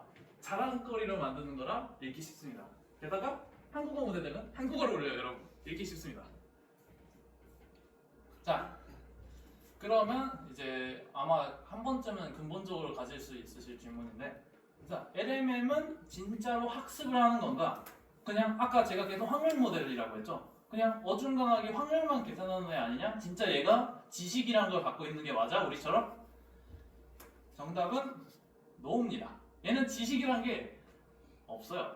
우리가 생각하는 그런 지식이라는 건 없어요. 예를 들면 고양이는 동물이다. 같은 지식은 얘는 없습니다.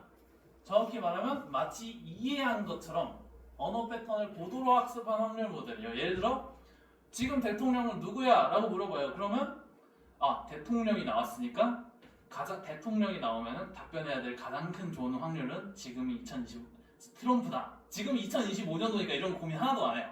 그냥 트럼프다가 나오는 거예요. 근데 또 다른 관점에서 보면 자 우리는 어떻게 기억해요? 우리는 뉴런의 자연어의 형태를 기억을 해요. 그죠? 뭐 고양이는 뭐 귀엽다 이런 식으로. 근데 LMM은 그거를 가중치로 저장을 하는 거예요.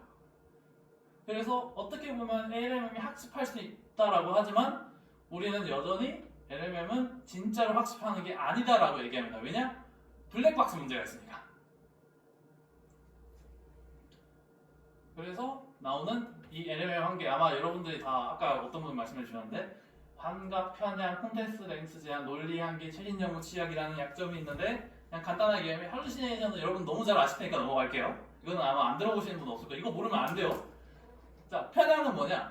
그겁니다. 예를 들어 일본에서 학습한 AI가 있다 쳐요. 그럼 얘가 독도는 누구 땅이야? 라고 물어보면 뭐 타케시마는 일본 땅이다 라고 하겠죠. 왜냐하면 일본 편향이 있으니까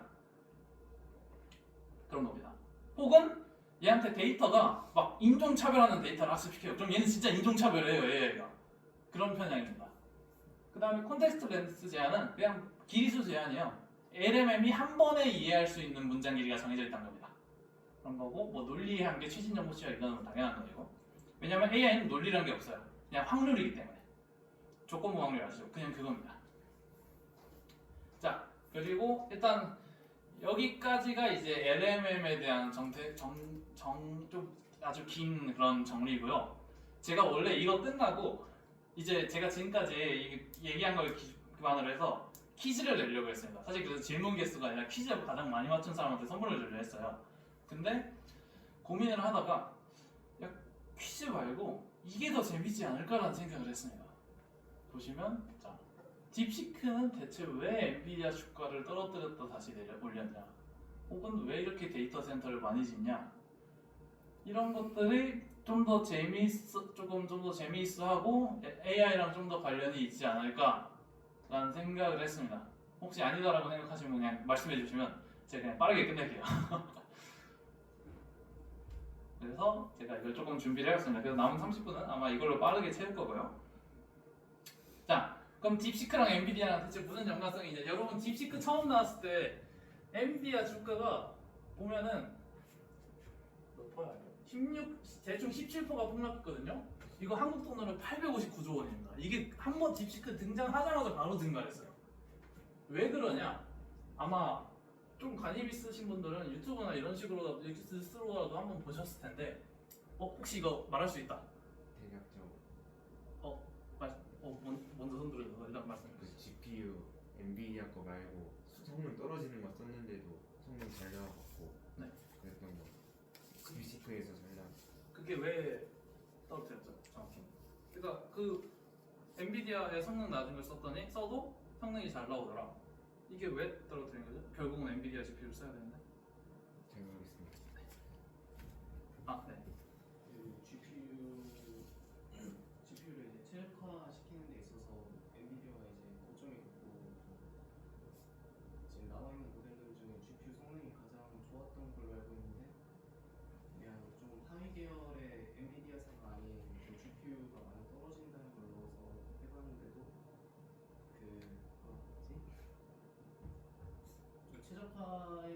최적화를 하는데 엔비디아 모델이 아니어도 최적화가 잘 된다 했어가지고 수요가 엄청나게 급감한 상황이었어요. 두 분 다 말씀 맞긴 한데 조금 보충 설명해드리면, 폭락한 이유는 표면적인 이유는 맞습니다. 왜냐하면 성능 엔비디아의 비싼 좋은 GPU를 쓰지 않아도 그냥 낮은 GPU를 써도 학습이 잘 되더라. 야 그럼 굳이 비싼 이 경쟁을 해서 비싼 거 살 필요가 없지 않아? 는 표면적인 원인이고요. 뭐냐면 이거는 그거예요. 그냥 야 엔비디아 패권이 무너졌다 이럴 것 같습니다. 정확히 말하면 미국 엔비디아 패권이 무너졌다요. 앞에 미국이 붙고 패권이 붙습니다. 뭐냐면 자, 미국은 중국이랑 경쟁을 하죠. AI에 대해서 가장 많은 수주라고 가장 성능이 좋았던 데가 미국입니다. 근데 중국이 미국을 이긴 게 나온 거예요. 그게 첫 번째 떨어진 거고요. 두 번째는 엔비디아 패권. 왜냐? AI에서 엔비디아는 압도적인 지분이에요. 그래서 이거 나중에 제가 보였는데 얘가 AI 시장에서 차지하고 있는 비중이 99%나 그러니까 말이 안 되는 독점이에요. 근데 야 그러면 굳이 엔비디아 비싼 걸 쓰지 않더라도 싼 GPU 사도 성능이 나오는 거 아니냐? 그러면 굳이 엔비디아 걸 낮은 걸 사는 게 아니라 얘를 쓸 필요가 없다는 거예요. 그래서 폭락했는데 사실 알고 보니까 아니었죠. 그래서 하루 만에 다시 올랐습니다. 오히려 더 올랐어요. 오히려 딥시크가 엔비디아 패권을 증명해줬습니다. 나중에 가서. 그래서 전 사실 떨어졌을 때 와 진짜 엔비디아 망했다 라고 했는데 그 다음날에 엔비디아 살 거리라고 후회를 했습니다. 자 그렇고 그래서 딥시크랑 엔비디아랑 그랬던 거고, 이제는 딥시크가 오르면 엔비디아가 같이 올라요. 자 두 번째, 데이터 센터 왜 이렇게 많이 짓냐? AI랑 데이터 센터랑 도대체 차이가 뭐냐? 라고 하면은 지금 짓는 건 AI 데이터 센터다 라고 말할 수가 있어요. 비슷한 거는 냉각 시스템 필요하고 뭐 컴퓨팅 기술 필요하고 뭐 전력성 필요하고 한데, 자 여러분 AI의 LMM에 필요한 게 뭐예요? 아주 많은 GPU, 아주 많은, 그럼 GPU에 학습시킬 아주 많은 데이터, 그럼 이 데이터가 많으면 저장시킬 아주 많은 스토리지, 그러면 이 GPU 열 소모 엄청나죠? 이걸 어떻게 할 냉각 시스템, 그리고 전기 엄청 먹죠? 이걸 공급할 전력 시스템, 데이터 센터입니다. 말이 데이터 센터지 사실상 이거는 컴퓨팅 센터예요. 근데 데이터 센터라고 부르는 겁니다. 그래서 말 그대로 기존은 원래는 다 서버잖아요. 다 CPU가 있었어요. 근데 이제는 다 GPU가 있습니다. 그래서 데이터 센터를 많이 짓는다 하는 거고요. 아마 춘차이도 데이터 센터 하나 있죠. 네이버에서 만든 거. 자, 그리고 이제 가장 최근에 젠슨왕이 얘기한 26만 장의 GPU가 도대체 왜 한국에 중요하냐? 우리 없이도 그래도 지금까지 뭐 회사에서 잘 만들지 않았냐? 자, 근데 혹은 막 TPU나 NPU 같은 거 나오지 않냐? 그걸 쓰면 되지 않냐? 자, NPU는 뉴럴 프로세싱 유닛. 진짜 한마디로 신경망 연산에 최적화된 친구입니다. 그러면 이걸로 학습도 하고 추론도 하면 되지 않냐? 아니면 얘 추론밖에 못해요. 얘는 추론밖에 못해요. 왜냐? 학습을 하려면 예를 들어 노드가 있으면 역전파를 해야 됩니다. 근데 유로 NPU 역전파 못합니다. 그래서 추론 한정으로 GPU보다 성능이 좋지만 학습은 못해요. 그래서 추론 전용 유닛이에요. 그래서 학습이 아니라 추론하는 거에 주목받는 거지 학습은 GPU밖에 없습니다 지금. 그것도 엔비디아 AMD 거 안 씁니다. 엔비디아 거 써요. 그래서 얘는 AI 학습도 되는데 추론도 된다. 물론 얘보다는 성능이 약간 떨어지면 사실 그렇게 크게 차이 나는 게 아니에요 여러분. 왜냐하면 결국 이것도 병렬 연산이기 때문에. 그래서 추론을 하는 데는 중요하지 않을 수도 있습니다. 자, 중요해요. 여전히 중요한데 덜 중요할 수 있어요. 근데 가장 중요한 건 학습에는 여전히 GPU를 써야 된다. 그래서 중요하다. 저희 게다가 기존에 가지고 있는 건 4만 장밖에 없었어요. 미국 1000만 장, 100만 장, 중국 수백만 장 갖고 있습니다. 우리 4만 장밖에 없었어요. 근데 겨우 26만 장 추가가 돼서 30만 장이 됐다. 근데 정말 놀라운 건 뭐냐면 이 30만 장 추가됐다고 전 세계 3위권이 됐습니다. GPU 개수가. 그만큼 미국이 꽉 잡고 있었어요. 중국이랑. 그래서 우리가 미국, 중국과 비빌 AI 자원 한정에서 비빌 정도로 올라올 수 있는 기회가 됐다가 중요합니다. 자, 요거는 이제 수치인데 이게 컴퓨팅 파워거든요. 그러니까 GPU 파워를 얼마나 갖고 있냐 국가별로. 자, 미국 압도적입니다. 진짜. 그리고 이거 26만 장 받기 전 기준이에요. 그 다음에 중국이 그래도 따라오고 있었고, 그 다음에 영국, 싱가포르, 독일, 오스트레일리아 하다가 자, 한국 어디 있어요? 여기 있습니다. 심지어 이 비슷한 애들이 누구냐? 캐나다, 브라질, 재팬, 인디아 이런 애들이랑 비슷하게 있다가 단번에 영국까지 뛰어넘고 3위로 간 겁니다. 아동으로서. 가장 중요하다. AI, GPU가 AI한테 왜 중요한지는 당연히 아시겠죠? 학습에 써야 되니까. 자, 그리고 최근에 삼성전자 주가 엄청 올랐죠. 막 11만 전자 뚫어 올랐죠. 그 다음에 SSD 가격 지금 미쳐 오릅니다. 이거 램 가격인가 D램이구나. D램인데 D램은 SSD 들어가고 램에도 들어가니까 이거 당장 작년 이맘때쯤만 해도 6달러 하던 애가 9달러가 됐어요. 1.5배가 됐습니다. 가격이. 그리고 삼성전자는 주가가 치솟았고, 자, 샌디스크 이거 무슨 회사예요? 저장장치 회사입니다. 심지어 얘는 SSD 등장하는 데가 아니라 HDD 등장하는 애예요. SD 카드. 근데 얘도 주가가 무슨 6배가 뛰었어요. 얘가 진짜 6배가 떴습니다. 얘보다 더 대박이에요. 얘는 6배 뛰었어요. 얘는 2배 뛰었는데. 자, 얘 저장장치 회사죠. 얘 SSD 램 회사죠. 이거 랜드 D램 가격이죠.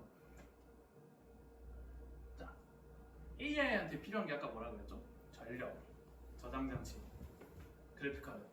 자, 그래픽카드 반도체 들어가고 저장장치 들어갑니다. 근데 그리고 데이터. 그러니까 지금 AI 수요가 폭발하는 이상 계속 올라갑니다. 물론 어디까지 올라갈지 몰라요. 투자라는 소리가 아닙니다, 여러분. 지금 얘 떨어졌다 지금 이러고 있어요. 또 투자라는 소리가 아니에요. 근데 그만큼 중요하다는 거예요. 그래서 지금 그 시중에 풀리는 램 가격 있잖아요. 2배가 올랐습니다. 그리고 그 제가 용산에 친구가 있는데 매일 1시간 간격으로 막 몇천 원씩 오른대요. 그리고 시중에 풀리는 물량은 더 적어질 겁니다. 왜냐하면 삼성전자, SK 하이닉스, TSMC 이런 애들이 램 공장 증설을 안 한다 했어요. 왜냐? 증설하면 3, 4년 뒤에 완성되는데 그때 AI 좀 끝나 있으면 그냥 그대로 손해입니다. 이미 그렇게 당한 전쟁이 많아요. 그래서 증설을 안 한다 했습니다. 왜냐하면 수요 예측이 안 돼서. 그러면 어떻게 하냐? 공급이 제한되어 있는데 수요가 폭증하죠. 그러면 회사들은 당연히 어떻게 할까요? 개인한테 가는 걸 줄입니다. 회사한테 남겨주는 거예요. 비트대로. 그러면 근데 회사한테 그냥 넘겨줄까요? 아니요. 가격 올려서 넘겨주죠. 그러면 회사한테 넘겨주는 값도 올라가는데 소비한테 들어가는 공급이 줄어드네? 수요는 여전한데? 그럼 가격이 더 오릅니다. 그래서 삼성이 오는 거예요. 자, 근데 여기서 의아한 거. 그럼 대체 샌디스크 얘 HDD 회사예요. SSD도 아니에요. 이게 왜 오르냐? 맞춰보시고요. 맞히시면 제가 이따 커피 사드립니다. 이거 끝나고. 맞습니다. 이거 샌디스크 왜 그럴까요? 얘 HDD 회사예요. 서버 증설 그 수요가 늘어나서 서버 순서에 좀 더 자세히. 그러니까 그 보더라 그 자, 조금 더 설명드릴게요. 자, 뭐라 하지? 자, GPU에 들어가는 거, DRAM, 캐시 메모리, 속도 엄청 빠른 애입니다. HDD 속도 되게 느려요. 근데 그래서 그래픽 카드나 SSD나 램이나 이런 데서는 얘가 올라도 얘는 안 올라요. 왜냐? 얘는 HDD 회사니까, 저장장치 회사니까. 저장장치 회사니까. 근데 6배나 상승을 했어요. 그럼 뭐예요? 저장장치 수요가 늘었다는 게 되죠. 왜 늘었을까요? 당연히 서버에서 쓰려고 느는 게 맞아요. 왜냐하면 서버는 조금 더 추가 설명드리면 서버는 속도가 느려도 괜찮습니다. 왜냐하면 그래픽 카드나 이런 거에 비해서. 왜냐하면 자, 예전에도 컴퓨터 HDD 있고 램이 있고 CPU 있을 때 잘 썼어요. 빠르게. 램이 중간에서 커버를 해주니까. 근데 그래픽 카드는 되게 안 써요. 왜냐하면 그래픽 카드엔 D램이 들어가니까 빠른 애가. 근데 얘 왜 올랐을까요? 찍어야 돼요. 네? 그 비교적 다른 거보다 저렴하면서도 대량 생산할 수 있으면 그래도 수요가 대량 생산 조금 아쉬워요. 자, 여러분 LMM 구성료도 생각해보세요. 이제 LMM 구성료도 생각해보세요. LMM 라지 랭귀지 모델이죠. 라지가 뭐가 크다는 거예요? 라지는 파라미터도 크고 데이터 수도 많다는 거죠. 그러면 AI한테 학습시킬 그런 대량의 데이터를 어디에 저장해야 될까요? 스토리지. 여기 저장합니다. 이게 SSD라고 생각하시는 분들이 많은데 예전에 SSD로 했어요 당연히. 근데 이렇게 수요가 폭증하니까 SSD로 부족한 겁니다. 왜냐? 제가 아까 10조 토큰 얘기했잖아요. 10조 토큰 바이트 단위로 계산하면은 그냥 10조를 넘어갑니다. 바이트 단위로 하면. 요새 뭐 스토리지가 뭐 예를 들어 우리가 이제 HDD를 보통 크게 보는 건 4테라 뭐 6테 10테라 정도까지 보죠.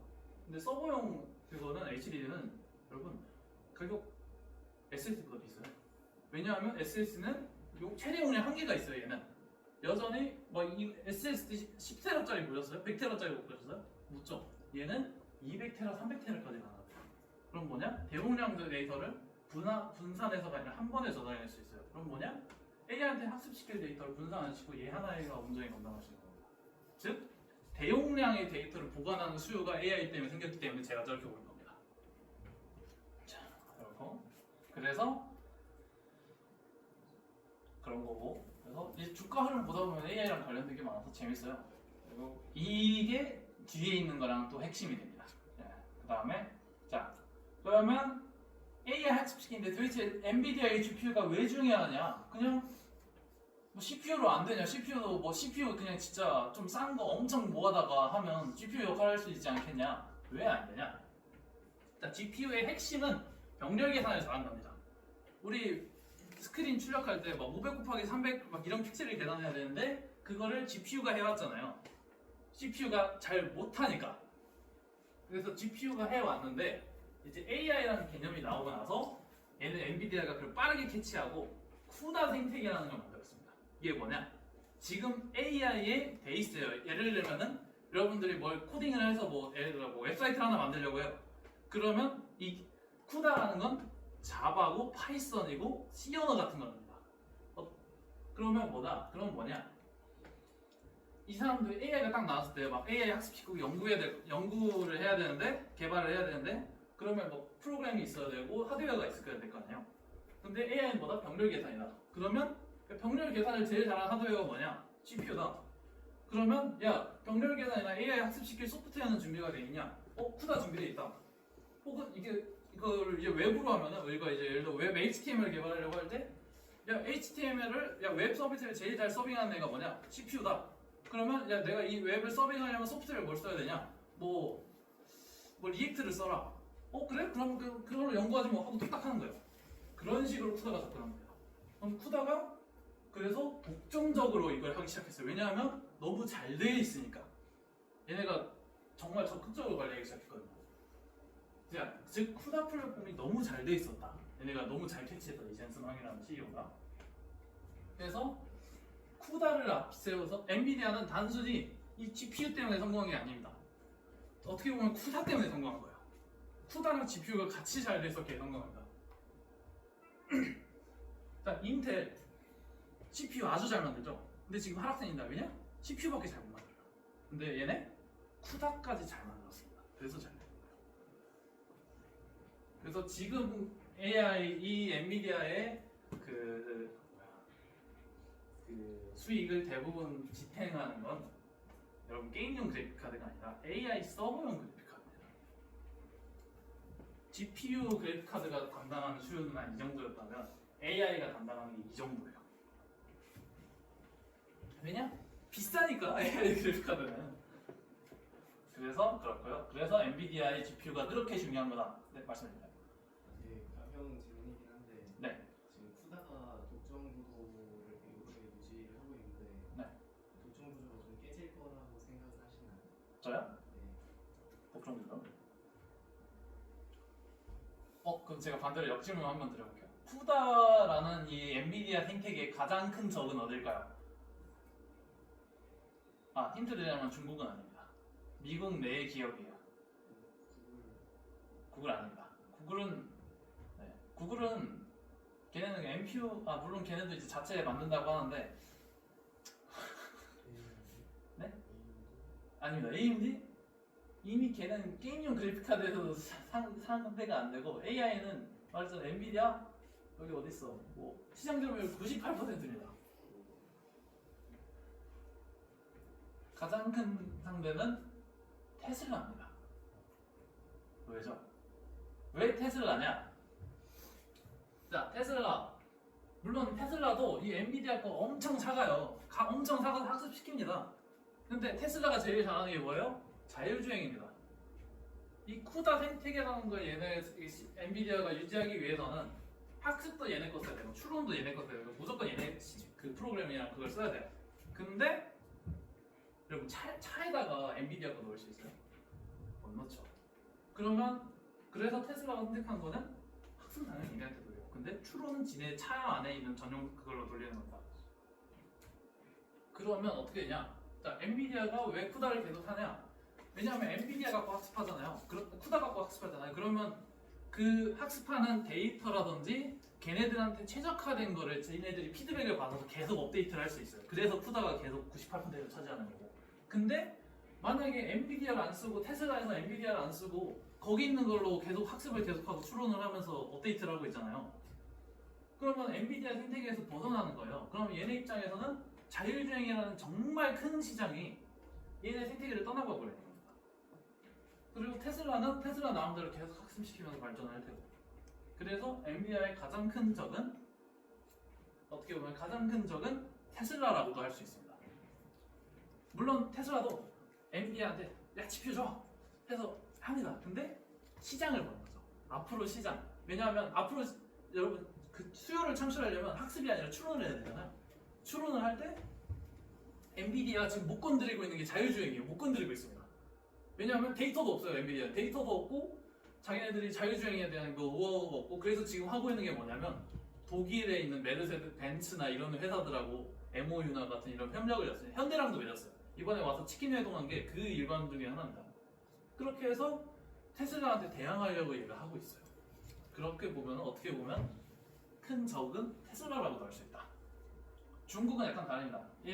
중국은 자기네들 뭐 GPU 만든다고 하는데 여전히 엔비디아 많이 사갑니다. 자, 그 다음에 소버린 AI 무조건 들어보셨을 거예요. 한국의 소버린 AI. 대체 소버린 AI가 뭐냐? 공식적인 이유는 이렇습니다. 데이터 기술, 인프라의 주권을 확보하고 암호 프라이어시 규제, 리스크를 대응한다. 그냥 너무 어려워요. 솔직히 막 잘 와닿지도 않아요. 그냥 GPT 쓰면 안 되냐? 그냥 잘 선별해갖고 뭐냐면 자 여러분 갤럭시 쓰시는 분이 있을 텐데 갤럭시에는 항상 큰 쟁점이 있습니다. 프로세서로 퀄컴께 들어가냐 엑시노스께 들어가냐. 근데 삼성은 왜 항상 욕먹으면서 엑시노스를 들까? 첫 번째가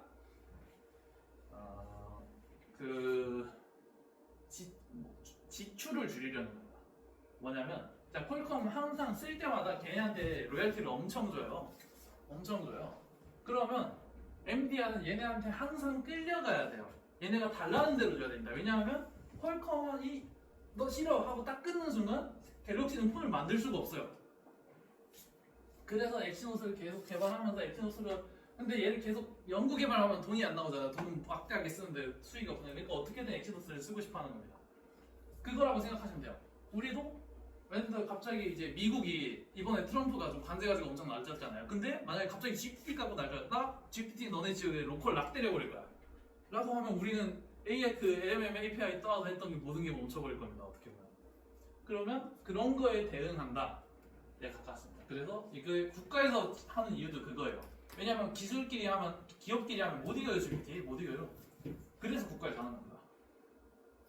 자, 그 다음에 자 LMM 내 컴퓨터에서도 돌려보고 싶어요. 나 막 굳이 막 API 비용 안 쓰고 그냥 내 컴퓨터에 올려서 하고 싶어요. 할 수 있습니다.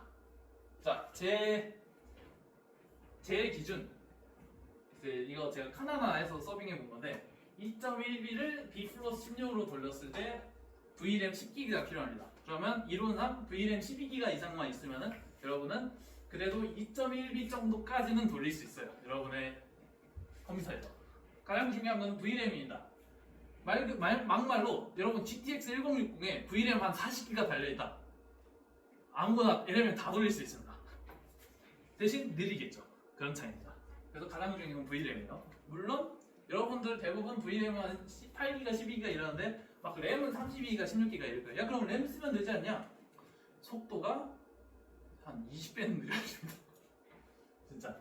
근데 나 로컬은 나 노트북밖에 없어서 로컬은 못 돌리겠어. 클라우드로 할래? 그럼 이제 구글 콜앱 이 좋습니다. 이거 무료로도 되게 좋아요. 돈 좀만 하루에 한 달에 한 5만 원만 쓰잖아요. 에이백도 쓸 수 있어요 이거. 그러면 그럼 LMM 모델은 대체 어디서 다운로드 받아야 되냐? 허깅 페이스로 가십시오. 여기가 AI의 깃허브입니다. 그 다음에 뭐 로컬로 돌릴 수 있는 거 뭐 있냐고 예를 들어 예시로는 이제 노트북 LM이나 올라마, 언슬로스, VLMM, 라마.cpp 이런 것들로 로컬에서 띄워서 돌릴 수 있다. 생각하시면 될 것 같아요. 자, 그 다음에 거의 끝나갑니다. 자, 멀티모달 LMM, 에이전틱 LMM, 피지컬 AI 대체 뭐냐? 멀티모달 아마 익숙하실 거예요. 자, 멀티모델이 아니라 멀티모달입니다. 그래서 헷갈리는 사람들 생각보다 있더라고요. 멀티모달 LMM 한마디로 여러 종류의 인풋, 아웃풋을 동시에 이해하고 생성할 수 있는 AI다. 뭐다? 텍스트나 이미지를 받아갖고 이미지를 이해해서 대답을 내놓을 수 있다. 네. 제가 예시를 들면은 예를 들면 뭐 GPT-4 옴니랑 제미나이 1.5가 있는데 이게 생각보다 너무 되게 자연스럽게 스며들어서 실감을 잘 못하고 계신 분들이 많아요. 그 여러 종류의 인풋, 아웃풋을 생성하거나 이해할 수 있다라는 거는 자, 제가 혹시 여러분 원리를 찾아라라는 그림책을 아실지 모르겠는데 제가 그냥 딴 거 없이 제미나이한테 이 사진 딱 주면서 이 사진에서 원리를 찾아서 빨간색 가로 줄무늬 티셔츠를 입은 안경 쓴 남자야 라고 했을 때 원리를 찾았어요. 여기 있다고. 자, 그럼 뭐다? 얘는 이 그림을 이해하고 있단 말이야. 단순히 OCR를 해서 글자를 인식한 거 아니라 여기서 이 그림은 사람이 있는 숨은 그림 찾기고 그러면 심지어 얘는 이 원리를 찾아라는 시리즈인 것까지 찾았어요. 맞췄어요. 그리고 내가 이 빨간색 가로 줄무늬 티셔츠라는 거를 맞는 이미지를 여기 다 찾은 거예요. 그래서 이거 빨간색 가로 줄무늬 티셔츠에 안경을 쓰고 있는 이 사람이 한 겁니다. 이런 식으로 이미지를 단순히 막 여러분 이미지 생성 같은 거 원본 넣으면 막 좀 더 예쁘게 톤 바꿔주고 이런 게 아니라 실제로 이미지라는 걸 이해하고 하는 겁니다. 예를 들면 그동안 AI는 그래프를 이해를 못했어요. 여러분 코사인 그래프 넣어놓고 이거 무슨 그래프야 하면 그게 뭐예요? 이랬어요. 근데 그걸 코사인 그래프를 넣고 이거 해석해줘 하면 이제 해석을 해줍니다. 이게 멀티모달입니다. 자, 에이전틱 AI, 그 다음에 피지컬 AI인데 자, 에이전틱 AI랑 피지컬 AI 이게 되게 중요해요. 왜냐하면 앞으로 AI가 나아갈 방향입니다. 자, 에이전틱 AI 스스로 계획하고 판단하며 실행하며 목표를 달성하기 위해 복합적인 행동을 하는 AI 시스템이다. 근데 한마디로 그냥 생각하면 AI 비서라고 생각하시면 됩니다. 뭐냐? 자비스예요. 얘는 에이전틱 AI는 자비스입니다, 여러분. 뭐냐? 혼자서 스스로 판단해서 행동하고 자율성을 가지며 툴을 쓸 수 있다. 당장 예를 들면 나 일본 여행 가고 싶어. 계획 잡고 예약까지 다 해줘. 라고 하면은 얘가 그 예약 툴을 호출해서 예약하고 가장 좋은 코스 찾아서 코스 추천하고 이걸 얘 혼자 다 합니다. 어떻게 보면 그래서 그러면 여기서 LMM이 하는 게 뭐냐?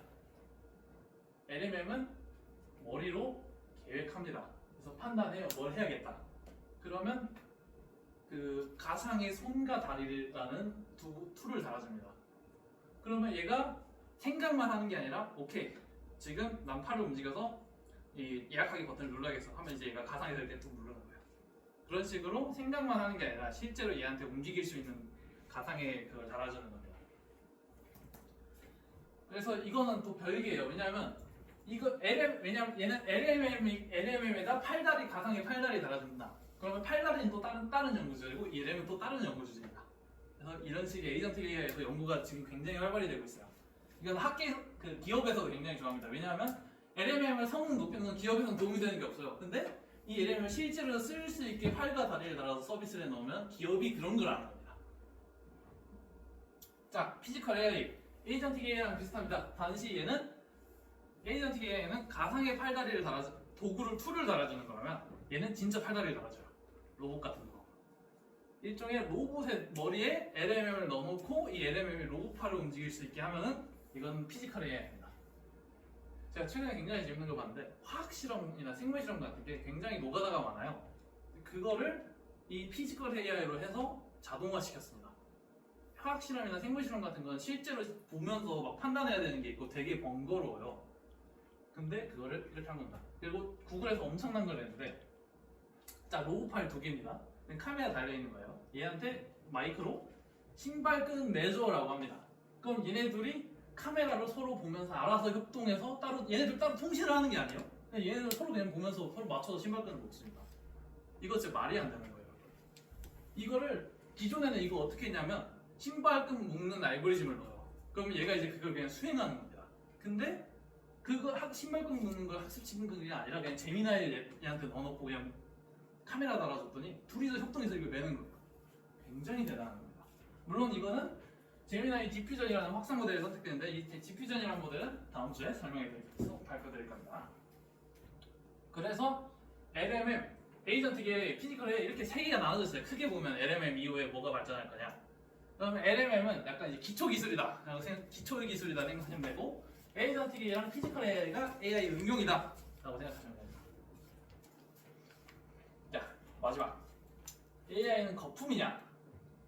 뭐 일전에 예시가 있죠. 당장 몇 년 전까지는 이제 메타버스 엄청 썼었죠. 이제 막 다 가상현실, 우주보다 가상현실에서 살게 될 거다.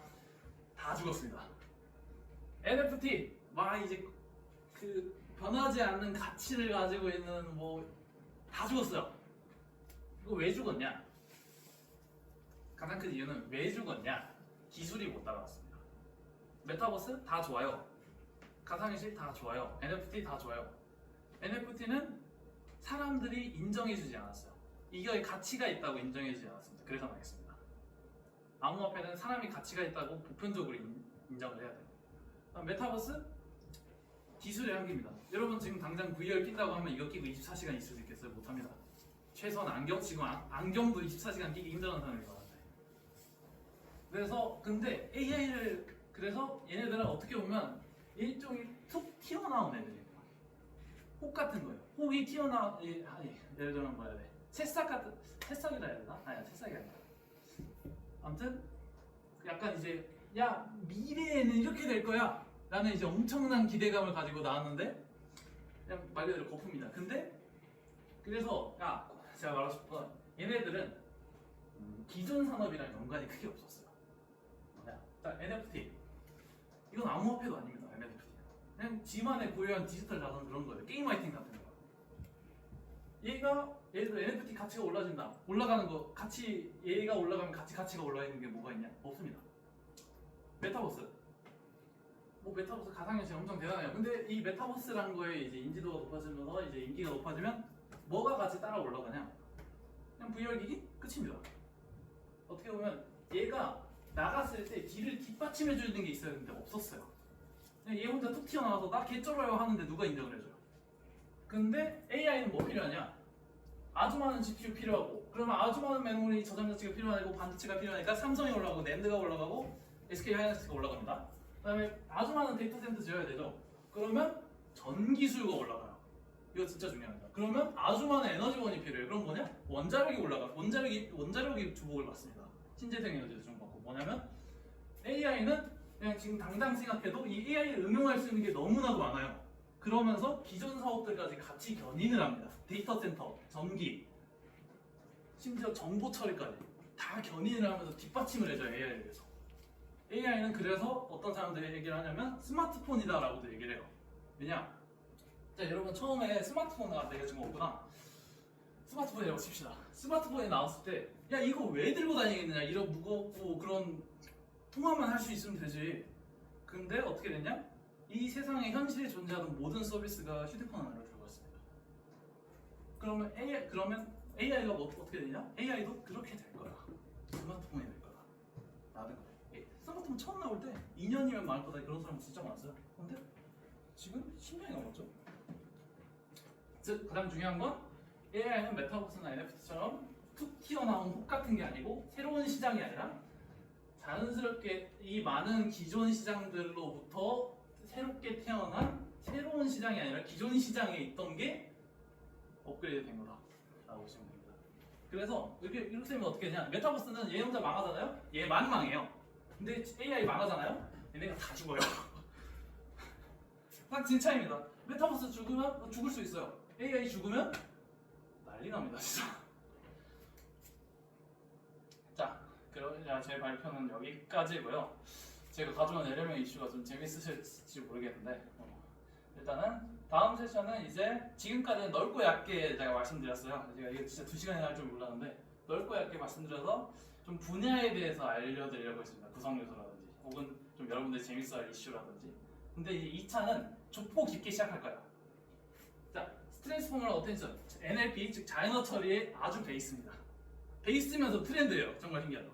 그 다음에 언더스탠드 디퓨전 이미지 처리의 베이스면서 기초입니다. 근데 이 디퓨전 진짜 여러분 디퓨전을 알아두셔야 되는 게 이게 자연어 그러니까 생성 모델에만 자연어 생성에 쓰이잖아요. 근데 요새 디퓨전이 요거까지 왔습니다. 디퓨전이 자연어 생성돼요. 디퓨전이 피지컬 AI 쪽으로 갑니다. 디퓨전이 막 동작도 생성해요. 약간 디퓨전을 다 찰 수 있는데라는 트렌드가 생각보다 되고 있습니다. 그래서 디퓨전 생각보다 재밌어요. 그래서 다음 세션은 좁고 깊게 시작을 하게 될 겁니다. 네, 발표는 여기까지고 마무리하기 전에 제가 좀 재밌는 거 알려드릴게요. 하나만 더 말할게요. 제가 그 카이스트에 있으면서 되게 신기했던 것 중 하나인데 여러분 좀 이제 여러분의 고정관념을 바뀌어드리는 차원에서 자, 강화학습을 성격학습이라고 했잖아요. 근데 강화학습에 올린 보상학습이란 말이에요. 그러니까 한마디로 여러 가지 후보 중에 제일 잘한 거한테 좋은 점수를 주는 거예요. 이걸 응용하면 어떻게 되냐? 여러분이 이 성격이라는 거에 너무 집착하실 것 같아서 응용하면 어떻게 되냐? 자, 여러분 로봇에서 동작을 생성하잖아요. 근데 동작을 생성했을 때 예를 들어 내가 이렇게 서 있는데 갑자기 로봇이 두 발을 드는 동작을 해요. 그럼 얘는 뚝 떨어지겠죠. 이거를 이제 물리에 맞지 않는 동작이라고 합니다. 피지컬적이지 않은 동작이에요.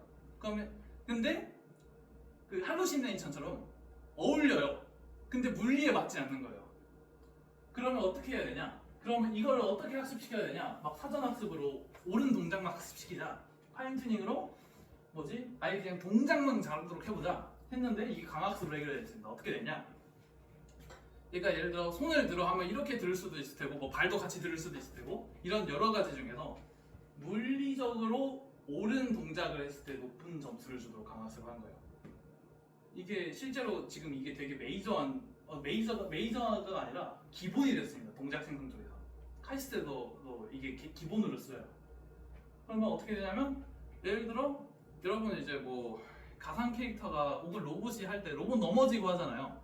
이런 게 싹 없어집니다. 이거 한 번 했다. 왜냐? 물리적으로 말이 안 되는 걸 생성을 안 하려고 하니까 자연스러우면서도 물리적이 말이 되는 걸 생성하려고 하는 거예요. 이거를 이 어려운 사전학습이나 파인튜닝이 아니라 강학습만으로 해결되고 있습니다. 약간 비슷한 쪽으로 유전적 알고리즘을 쓰는 예시들이 좀 떠오르긴 하는데 네. 혹시 강학습은 그냥 그거랑 비슷한 건가요? 그거에서 좀더 강화한다는 느낌? 유전학습이랑 강학습은 유전학습이랑 아마 제교로 비슷할 겁니다. 어떻게 보면 그것도 보상학습이냐. 유전학습이라는 게 아마 있을 텐데 그건 정확히 뭐냐면 그 약간 여러분 DNA가 쭉 있잖아요.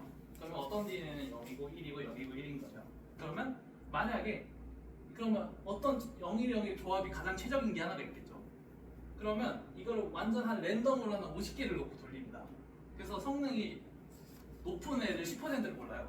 그 10%를 유전적으로 교배를 시켜서 자식들을 테스트하는 겁니다. 자식들 50개.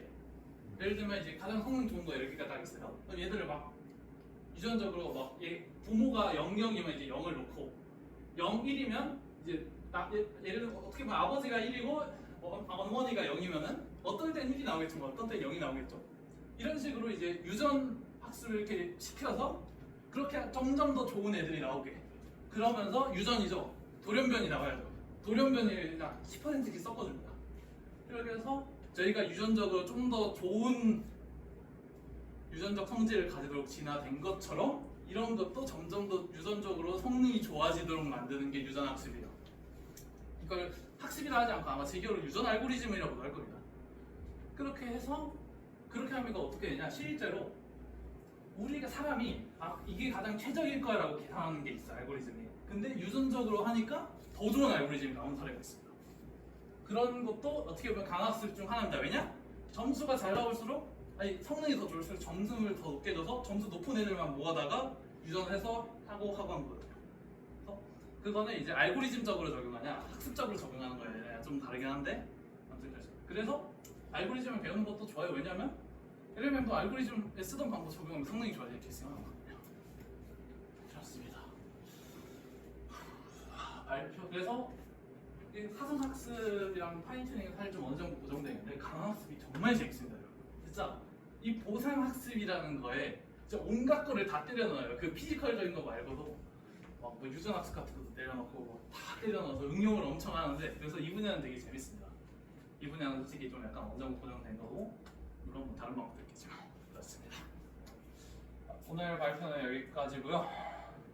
재미있으셨다면 이제 구독과 좋아요 농담이고 그 다음 주에 또 보실 수 있으면 좋겠습니다. 다음 주는 좀 더 어려울 거예요. 당연히 좀 더 어려운데 트랜스포머랑 어텐션이라는 거에 대해서 좀 여러분이 이해를 할 수 있는 시간이 될 겁니다. 아마 1시간씩 발표하려고 해서 내일은 다음 주는 조금 더 길어질 수도 있는데 최대한 맞춰보겠습니다. 그때도 지금처럼 Q&A 자유롭게 해주시면 되고. 자, 더 질문 있으신가요? 없으시면 마무리하겠습니다. 고생하셨습니다. 감사합니다.